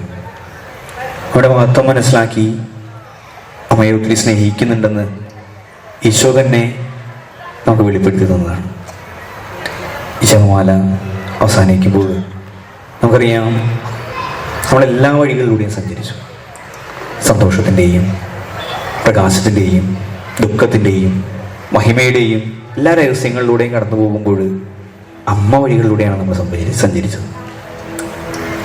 അമ്മയുടെ മഹത്വം മനസ്സിലാക്കിയ നമ്മൾ ഓരോരുത്തരും ഇനി എല്ലാ നിയോഗങ്ങളും സമർപ്പിച്ചുകൊണ്ടാണ് പ്രാർത്ഥിക്കേണ്ടത്. ഈ അവസാന നിമിഷം, അവസാന ബ്ലെസ്സിങ് തരുമ്പോൾ നമുക്ക് പ്രാർത്ഥിക്കാം. എൻ്റെ അമ്മ വലിയൊരു പ്രകാശമാണ്. ആ പ്രകാശം എൻ്റെ ജീവിതത്തിൽ എന്നും കത്തിച്ചൊലിക്കട്ടെ എന്ന് തന്നെയായിരിക്കണം നാം പ്രാർത്ഥിക്കേണ്ടത്. ഫൈനൽ ബ്ലെസ്സിങ്ങിനായിട്ട് നമുക്ക് എല്ലാവർക്കും എഴുന്നേറ്റ് നിൽക്കാം.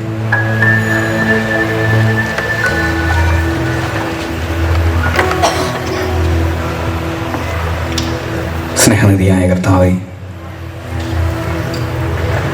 ഞങ്ങൾ ധ്യാനിച്ച ഈ ജപമാല അങ്ങയെ അറിയുവാനും അങ്ങയുടെ അമ്മയുടെ മഹത്വം അറിയുവാനും ഞങ്ങളെ സഹായിച്ചു. ഞങ്ങളുടെ വീടുകളിലെ നമ്മുടെ മഹത്വം ഞങ്ങൾ അറിഞ്ഞു. ഇനിയുള്ള ജീവിതകാലം മുഴുവനും ഈ ജപമാല ഭക്തി ഞങ്ങളിൽ കൊണ്ടാടുവാനായിട്ട് ഞങ്ങളെ അമ്മയെയും അതുപോലെ തന്നെ ഈശോയുടെ അമ്മയെയും അതിനായിട്ട് സ്നേഹിക്കാനുള്ള എല്ലാ കൃപയും ഞങ്ങൾക്ക് ചൊരിയണമെന്ന് പ്രാർത്ഥിക്കുകയാണ്. ഞങ്ങളുടെ ജീവിതത്തിലെ അമ്മ ഹൃദയം കൊണ്ട് നിറയ്ക്കണമെന്നും ഞങ്ങൾ പ്രാർത്ഥിക്കുന്നു. കർത്താവായ ക്രിസ്തു വഴി ഞങ്ങൾ സമർപ്പിക്കുന്ന ഞങ്ങളുടെ എളിയ പ്രാർത്ഥനകൾ കേട്ടരുളയണമേ. കർത്താവ് നിങ്ങളോടുകൂടെ. സർവശക്തനായ ദൈവം പിതാവും പുത്രനും പരിശുദ്ധാത്മാവും നിങ്ങളെയും നിങ്ങളുടെ കുടുംബങ്ങളെയും സമൃദ്ധമായിട്ട് അനുഗ്രഹിക്കുമാറാകട്ടെ. അങ്ങയുടെ 2 വാക്കുകൾക്കായിട്ട് നമുക്ക് കാതോർക്കാം. അനുഗ്രഹീതമായ ഈ ദിവസം നല്ല കാലാവസ്ഥ നൽകിയ ദൈവത്തിന് ആദ്യമേ നന്ദി പറയുന്നു. ഏതാനും മാസങ്ങളുടെ ആലോചനയും ഏതാനും ദിവസങ്ങളുടെ പരിശ്രമത്തിൻ്റെയും ഫലമാണ് നമുക്ക് ഈ അമ്മ വഴിയിലൂടെ യാത്ര നടത്താൻ നമുക്ക് സാധിച്ചത്. അമ്മയോടൊപ്പം ഒരു കൊന്തയാത്ര എന്ന ഈ ടോക്ക് ആൻഡ് മ്യൂസിക് ഷോ നമ്മുടെ പ്രിയപ്പെട്ട കൊച്ചച്ഛൻ്റെ മനസ്സിൽ രൂപപ്പെട്ട ഒരു ആശയമാണ്. നിങ്ങളുടെ ആശയം ഉദിച്ചത് മുതൽ ഈ ഒരു ആശയത്തിന് ജീവനേകിയത് നമ്മുടെ പ്രിയപ്പെട്ട ജെറിയാണ്. അച്ഛനോടൊപ്പം ജെറിയുടെ ടീമുകളുടെയും സ്ഥിരമായ നിരന്തരമായ ഒരു സഹായമാണ് ഇങ്ങനെ ഒരു യാത്ര നടത്താൻ നമുക്ക് സാധിച്ചത്. അതുകൊണ്ട് എല്ലാവരെയും നന്ദിയോടെ ഓർക്കുന്നു. ഏറെ പ്രത്യേകമായി ഇങ്ങനെ ഒരു ആശയം അവതരിപ്പിച്ച സമയം മുതൽ വികാരിയച്ഛൻ നൽകിയ പ്രോത്സാഹനം, അച്ഛൻ ഒരിക്കലും ഒരു സംശയമോ ആകുലതയോ ഇതിനെക്കുറിച്ച് പ്രകടിപ്പിച്ചിട്ടില്ല. അച്ഛൻ എല്ലാ കാര്യങ്ങൾക്കും വളരെ സ്നേഹത്തോടെ കൂടെ നിന്നും അച്ഛൻ്റെ പ്രോത്സാഹനത്തിന് ഞങ്ങൾ ഏറെ കടപ്പെട്ടിരിക്കുന്നു.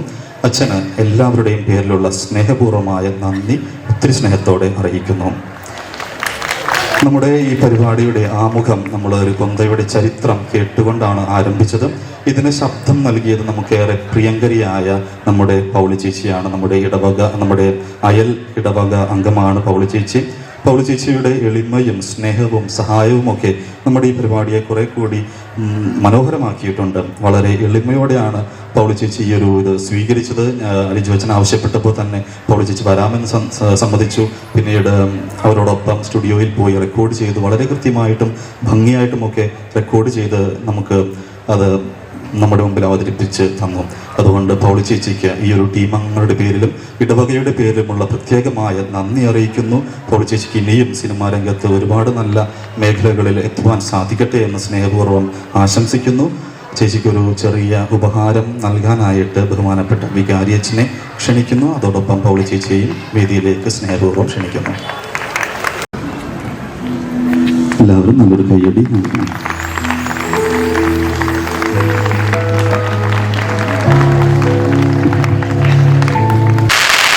അടുത്തതായിട്ട് ലിജുവച്ചൻ്റെ കഥകൾക്കൊപ്പം ഭക്തിനിർഭരമായ ഗാനങ്ങൾ ആലപിച്ചത് വളരെ പ്രിയപ്പെട്ട തേജലും ഹർഷിലും പിന്നെ ഓടക്കുഴലിൻ്റെ സംഗീതം നമുക്ക് നൽകിയത് ശ്രീ രഞ്ജിത്ത് ചേട്ടനുമാണ്.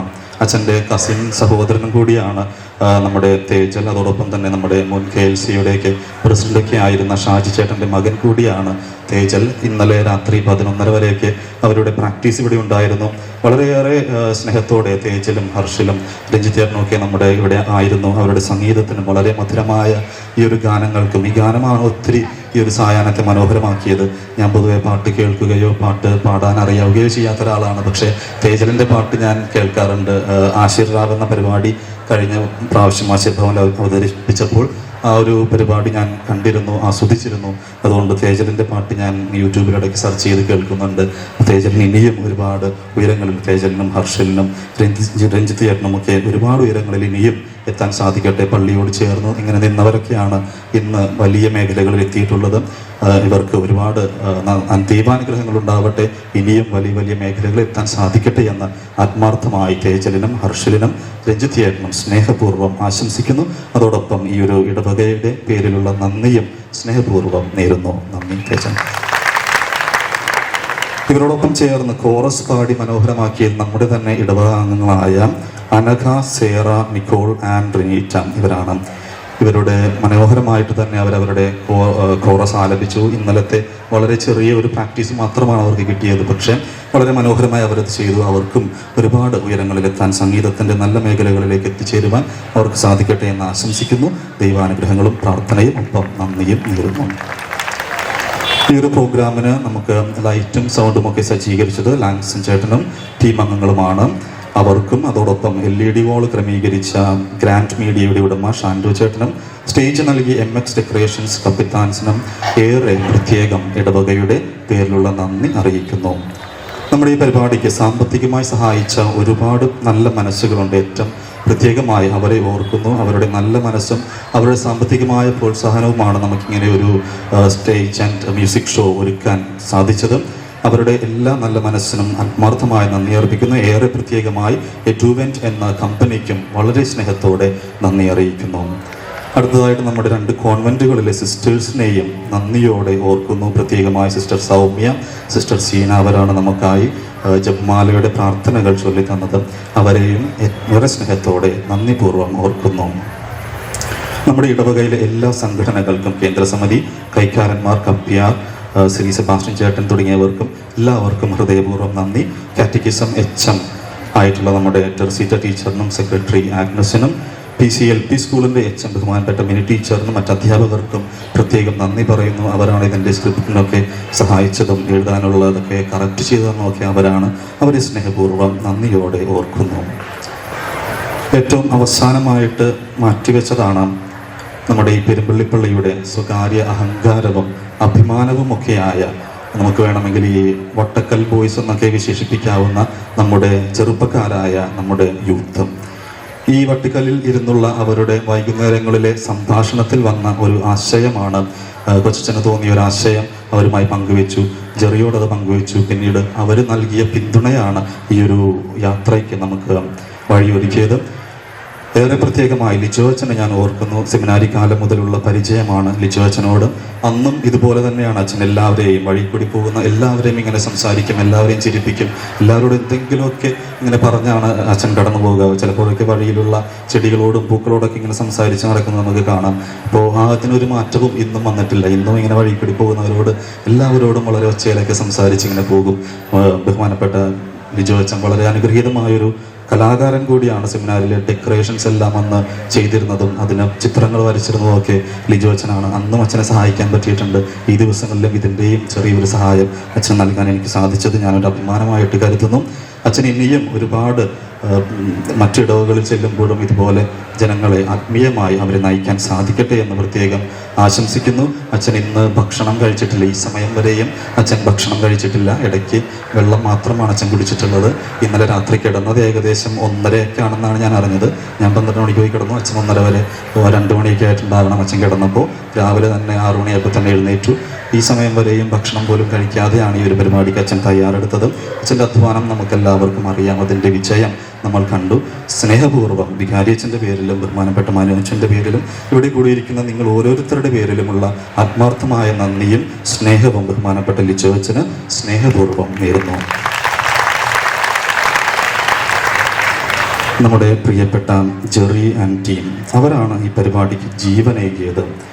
ജെറിയോടൊപ്പം പ്രവർത്തിച്ച ഷാബി, സെബി, നിതിൻ, നിഖിൽ, അശ്ചേട്ടൻ, രാജു, ഫനാൻ, നയാൻ, ഷെൽവിൻ, അശ്വിൻ, ഇന്ന് ഇവർക്ക് വേണ്ടി ഭക്ഷണം തയ്യാറാക്കിയ കുട്ടാച്ചൻ, ഇങ്ങനെയുള്ളവരാണ് ഈ ഒരു പരിപാടിയുടെ ഊർജ്ജമായിട്ട് നിലകൊണ്ടത്. പെരുമ്പള്ളിപ്പള്ളിക്ക് ശരിക്കും അഭിമാനമാകുന്ന യുവാക്കളാണ് ഇവർ. ഇവരെപ്പോഴും ഈ പള്ളി മുറ്റത്ത് കാവലായുണ്ട്. വിളിച്ചാൽ വെളിപ്പുറത്ത് ഇവരുണ്ട്. ഏതൊരാവശ്യത്തിനും നമുക്ക് ഇവരെ വിളിക്കാം. ഇവരോട് എടുത്തു പറയാൻ ആഗ്രഹിക്കുന്നത് ജെറിയെയാണ്. ഇന്നലെ ജെറി ഇവിടെ നിന്ന് പോകുമ്പോൾ ഏകദേശം 1 മണി കഴിഞ്ഞിട്ടുണ്ട്. ചെറിയ പനിയുണ്ടായിരുന്നു ജെറിക്ക്. ജെറി പുറകിലുണ്ടെന്ന് തോന്നുന്നു. ജെറിക്ക് ഏകദേശം നല്ല പനിയുണ്ടായിരുന്നു. രാത്രി 2 ഡോളൊക്കെ കഴിച്ചാണ് ജെറി കിടന്നുറങ്ങിയത്. വെളുപ്പിന് 4 മണിക്ക് തന്നെ എഴുന്നേറ്റെന്ന് അറിഞ്ഞു. പിന്നീട് ഈ സമയം വരെ ജെറിയും ലിജോച്ചനോടൊപ്പം ഭക്ഷണമൊന്നും കഴിക്കാതെ തന്നെ കൂടെ നിന്നിട്ടുണ്ട്. ഈ ഗ്രാൻഡ് പിയാനോയുടെ മോഡൽ തയ്യാറാക്കിയതും എല്ലാം ജെറിയാണ്. അതോടൊപ്പം തന്നെ ഇന്ന് നമ്മൾ കാണുന്ന മാതാവിൻ്റെ രൂപത്തിനോട് ചേർന്നുള്ള ഈ ഒരു ചന്ദ്രകല, അതൊക്കെ ഇന്ന് രാവിലെ റെഡിയാക്കിയ കാര്യങ്ങളാണ്. ജെറിയുടെ കലാവൈഭവം വളരെ മികച്ചതാണ്. ബഹുമാനപ്പെട്ട കപ്പിസ്ഥാൻ അച്ഛനോടൊപ്പമൊക്കെ വർക്ക് ചെയ്യുന്ന ഒരാളാണ് ജെറിയെ ഞാൻ ആദ്യം കാണുമ്പോൾ ജെറി വെറുതെ ഒരു ചെറുപ്പക്കാരൻ മാത്രമായിരുന്നു. പക്ഷേ ബഹുമാനപ്പെട്ട കപ്പിസ്ഥാൻ അച്ഛനോടൊപ്പമൊക്കെ വർക്ക് ചെയ്ത ഒരാളാണെന്ന് അറിഞ്ഞ സമയം മുതൽ ജെറിയോടുള്ള ഒരു ആദരവും ബഹുമാനവും ഒക്കെ കൂടി. കാരണം കപ്പിയച്ഛൻ്റെ കൂടെയൊക്കെ വർക്ക് ചെയ്യുമ്പോൾ ഒത്തിരി ക്ഷമ വേണം, വളരെ കൃത്യമായ ടൈമിംഗ് ഒക്കെ വേണം. ഇതെല്ലാം കൂടി ചേർന്ന ഒരു വ്യക്തിയാണ് ജെറി. ഇതെല്ലാം കട്ട് ചെയ്ത് മരമെല്ലാം കട്ട് ചെയ്തതും എല്ലാം മരപ്പണി അടക്കമുള്ള എല്ലാ പണികളും ജെറിക്ക് വളരെ കൃത്യമായിട്ടും മനോഹരമായിട്ടും ഒക്കെ അറിയാം. ജെറിക്ക് സ്നേഹപൂർവ്വം നന്ദി അർപ്പിക്കുന്നു. ജെറിക്ക് ഇനിയും ഒരുപാട് ഉയരങ്ങളിൽ എത്താൻ സാധിക്കട്ടെ. ഇതുപോലെ പള്ളിയോട് ചേർന്ന് നിന്നിട്ടുള്ള നമ്മുടെ സിനിമാ മേഖലകളിലൊക്കെ എത്തിയിട്ടുള്ള ബഹുമാനപ്പെട്ട വില്യം നെല്ലിക്കൽ സാറിനെ പോലെയൊക്കെ ഒരുപാട് നല്ല മേഖലകളിൽ കലാ സൃഷ്ടികൾ ഇനിയും ഒരുപാട് നിർമ്മിക്കാൻ ജെറിക്ക് സാധിക്കട്ടെ എന്ന് ആത്മാർത്ഥമായി ആശംസിക്കുകയും പ്രാർത്ഥിക്കുകയും ചെയ്യുന്നു. ജെറിയോടൊപ്പം മറ്റു ടീം അംഗങ്ങളെയും ഏറെ സ്നേഹത്തോടെ നന്ദിയോടെ ഓർക്കുന്നു. ജെറിക്ക് സ്നേഹപൂർവ്വം ഒരു ഉപകാരം സമ്മാനിക്കുന്നതിനായി ബഹുമാനപ്പെട്ട വികാരിയച്ഛനെ ക്ഷണിക്കുന്നു. ജെറിയും സ്റ്റേജിലേക്ക് വരണമെന്ന് അഭ്യർത്ഥിക്കുന്നു. നമുക്ക് ജെറിക്ക് നന്ദി അർപ്പിക്കാം. പൂർവ്വം നന്ദി അർപ്പിക്കുന്നു. പായസമുണ്ട്, അത് വാങ്ങിയിട്ട് വേണം എല്ലാവരും പോകാൻ. എല്ലാവർക്കും ഒരിക്കൽ കൂടി നന്ദി. നല്ലൊരു രാത്രി ആശംസിക്കുന്നു. ക്രിസ്തുവിൽ ഏറ്റവും സ്നേഹം പറഞ്ഞവരെ, നമ്മൾ നന്ദി അർപ്പിക്കേണ്ടത് ഡീക്കന് കൂടിയുണ്ട്. കാരണം ഈ ദിവസങ്ങളിൽ ഡീക്കൻ വന്നത് കുറച്ച് നാളായിട്ടുള്ളൂ. പക്ഷേ കൂടെ നടന്ന് ഒരു സഹോദരനെ പോലെ എല്ലാത്തിനും കൂടെ ഉണ്ടാവും. ഞങ്ങൾ പറയാറുണ്ട്, ഇപ്പോൾ കിടന്നോ എന്നൊക്കെ പറഞ്ഞാൽ പോലും ഡീക്കൻ കൂടെ ഉണ്ടാകും. എല്ലാ കാര്യത്തിനും ചെയ്ത് അച്ഛാ ഞാൻ നിന്നുള്ള കുഴപ്പമില്ല അച്ഛാ, അങ്ങനെയുള്ളൊരു മനോഭാവമാണ്. എന്തിനും സേവനം ചെയ്യാനും ശുശ്രൂഷിക്കാനും കേട്ട് പരിശുദ്ധ മറിയത്തെ പോലെ തന്നെയാണ്. ഇങ്ങനെ കൂടെ നടന്ന് എല്ലാവരും സന്തോഷിപ്പിക്കാനും കേട്ട് ഞങ്ങൾ ജോലി ചെയ്യുമ്പോൾ പോലും വെള്ളമൊക്കെ ആയിട്ട് വരും. വെള്ളമൊക്കെ ഇറക്കി വെച്ചിട്ടുണ്ട്, ചായ എടുത്ത് വെച്ചിട്ടുണ്ട്, അപ്പോൾ വന്ന് കുടിച്ചു. അപ്പോൾ അങ്ങനെ ഒരു മനോഭാവമൊക്കെ ഉണ്ട്. പിന്നെ ഈ ഗ്രാൻഡ് പിയാനോയ്ക്ക് ഒരു വലിയ കഥ പറയാനുണ്ട്. ഞങ്ങൾ ഗ്രാൻഡ് പിയാനോ വാടകയ്ക്ക് എടുക്കാനാണ് നോക്കിയത്. പക്ഷെ വാടകയ്ക്ക് എടുക്കുന്നതിന് 15,000 രൂപ ചിലവ് വരും. പക്ഷേ ആ പിയാനോ ഇവിടെ കൊണ്ടുവന്ന് തിരികെ കൊണ്ടുപോകുന്നതിന് അതിന് വണ്ടിക്കാശ്, അങ്ങനെ ഏകദേശം 20,000 രൂപ ചിലവ് വരും എന്ന് വിചാരിച്ചു. അപ്പോഴാണ് ജെറി പറഞ്ഞത് നമുക്കന്ന് ഗ്രാൻഡ് പിയാനോ ഉണ്ടാക്കാം. അങ്ങനെ ഉണ്ടാക്കി തീർത്ത മനുഷ്യനിർമ്മിതമായ, അതായത് ഞങ്ങൾ കൂട്ടുകാരെല്ലാവരും കൂടി ചേർന്ന് ഉണ്ടാക്കിയൊരു പിയാനോ. അത്ര സുന്ദരമായിട്ട് ഇതെല്ലാം ക്രെഡിറ്റ് അറിയിക്കുന്നത് ജെറിക്കാണ്. അപ്പോൾ നല്ലൊരു കൈയടി എല്ലാവരും. നമുക്ക് അവസാന അമ്മ പാട്ടിലേക്ക് പ്രവേശിക്കാം. അതുപോലെ തന്നെ നമുക്ക് ചുറ്റും സുന്ദരികളായ കുറച്ച് മാലാഖമാരുണ്ട് അല്ലേ? എന്തൊരു ചിരിയാണ്, ഓടി നടക്കണം, കളിക്കുന്നു, ഇടയ്ക്ക് എന്നെ തോണ്ടി വിളിക്കണം, അച്ഛൻ സുഖമാണെന്നാണ് ഇടയ്ക്ക് വിളിക്കുന്നത്, അച്ഛൻ്റെ പേരെന്താണ്. അപ്പം അങ്ങനെ കുറേ കൗതുകങ്ങൾ ഇവിടെ ഇരുന്നുകൊണ്ട് തന്നെ ഒപ്പിച്ച്, അതൊക്കെ ഒരു നല്ലൊരു കാര്യമാണ്. അപ്പോൾ ഈ സുന്ദരിമാരായ 4 മാലാഖമാർക്ക് പ്രത്യേകം നന്ദി പറഞ്ഞുകൊണ്ട് അവസാന അമ്മ പാട്ടിലേക്ക് നമുക്ക് പോകാം. നിങ്ങൾ ഓരോരുത്തരെയും സമൃദ്ധമായിട്ട് അനുഗ്രഹിക്കട്ടെ. പിന്നെ പ്രത്യേകിച്ച് നമ്മുടെ പായസം നൽകാനായിട്ട് ഒത്തിരി കഷ്ടപ്പെട്ടവരുണ്ട്. അവർക്കൊക്കെ പ്രത്യേകം നന്ദി പറയുന്നത്. അവരെയാണ് ഞാൻ വിട്ടുപോയത്. അപ്പോൾ അവരെയും അവരുടെ പ്രയത്നങ്ങളെയും അവർ കാണിക്കുന്ന എല്ലാ ത്യാഗത്തിനും നന്ദി പറഞ്ഞുകൊണ്ട് നമുക്ക് അവസാന പാട്ടിലേക്ക് പ്രവേശിക്കാം.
ഏകാന്ത പതികയാ ഞാൻ നടന്നിടുമ്പോൾ എന്നെ കൈപിടിച്ച് മാറോട് ചേർത്ത് നെറുകയിൽ മുത്തങ്ങൾ നൽകിയമ്മ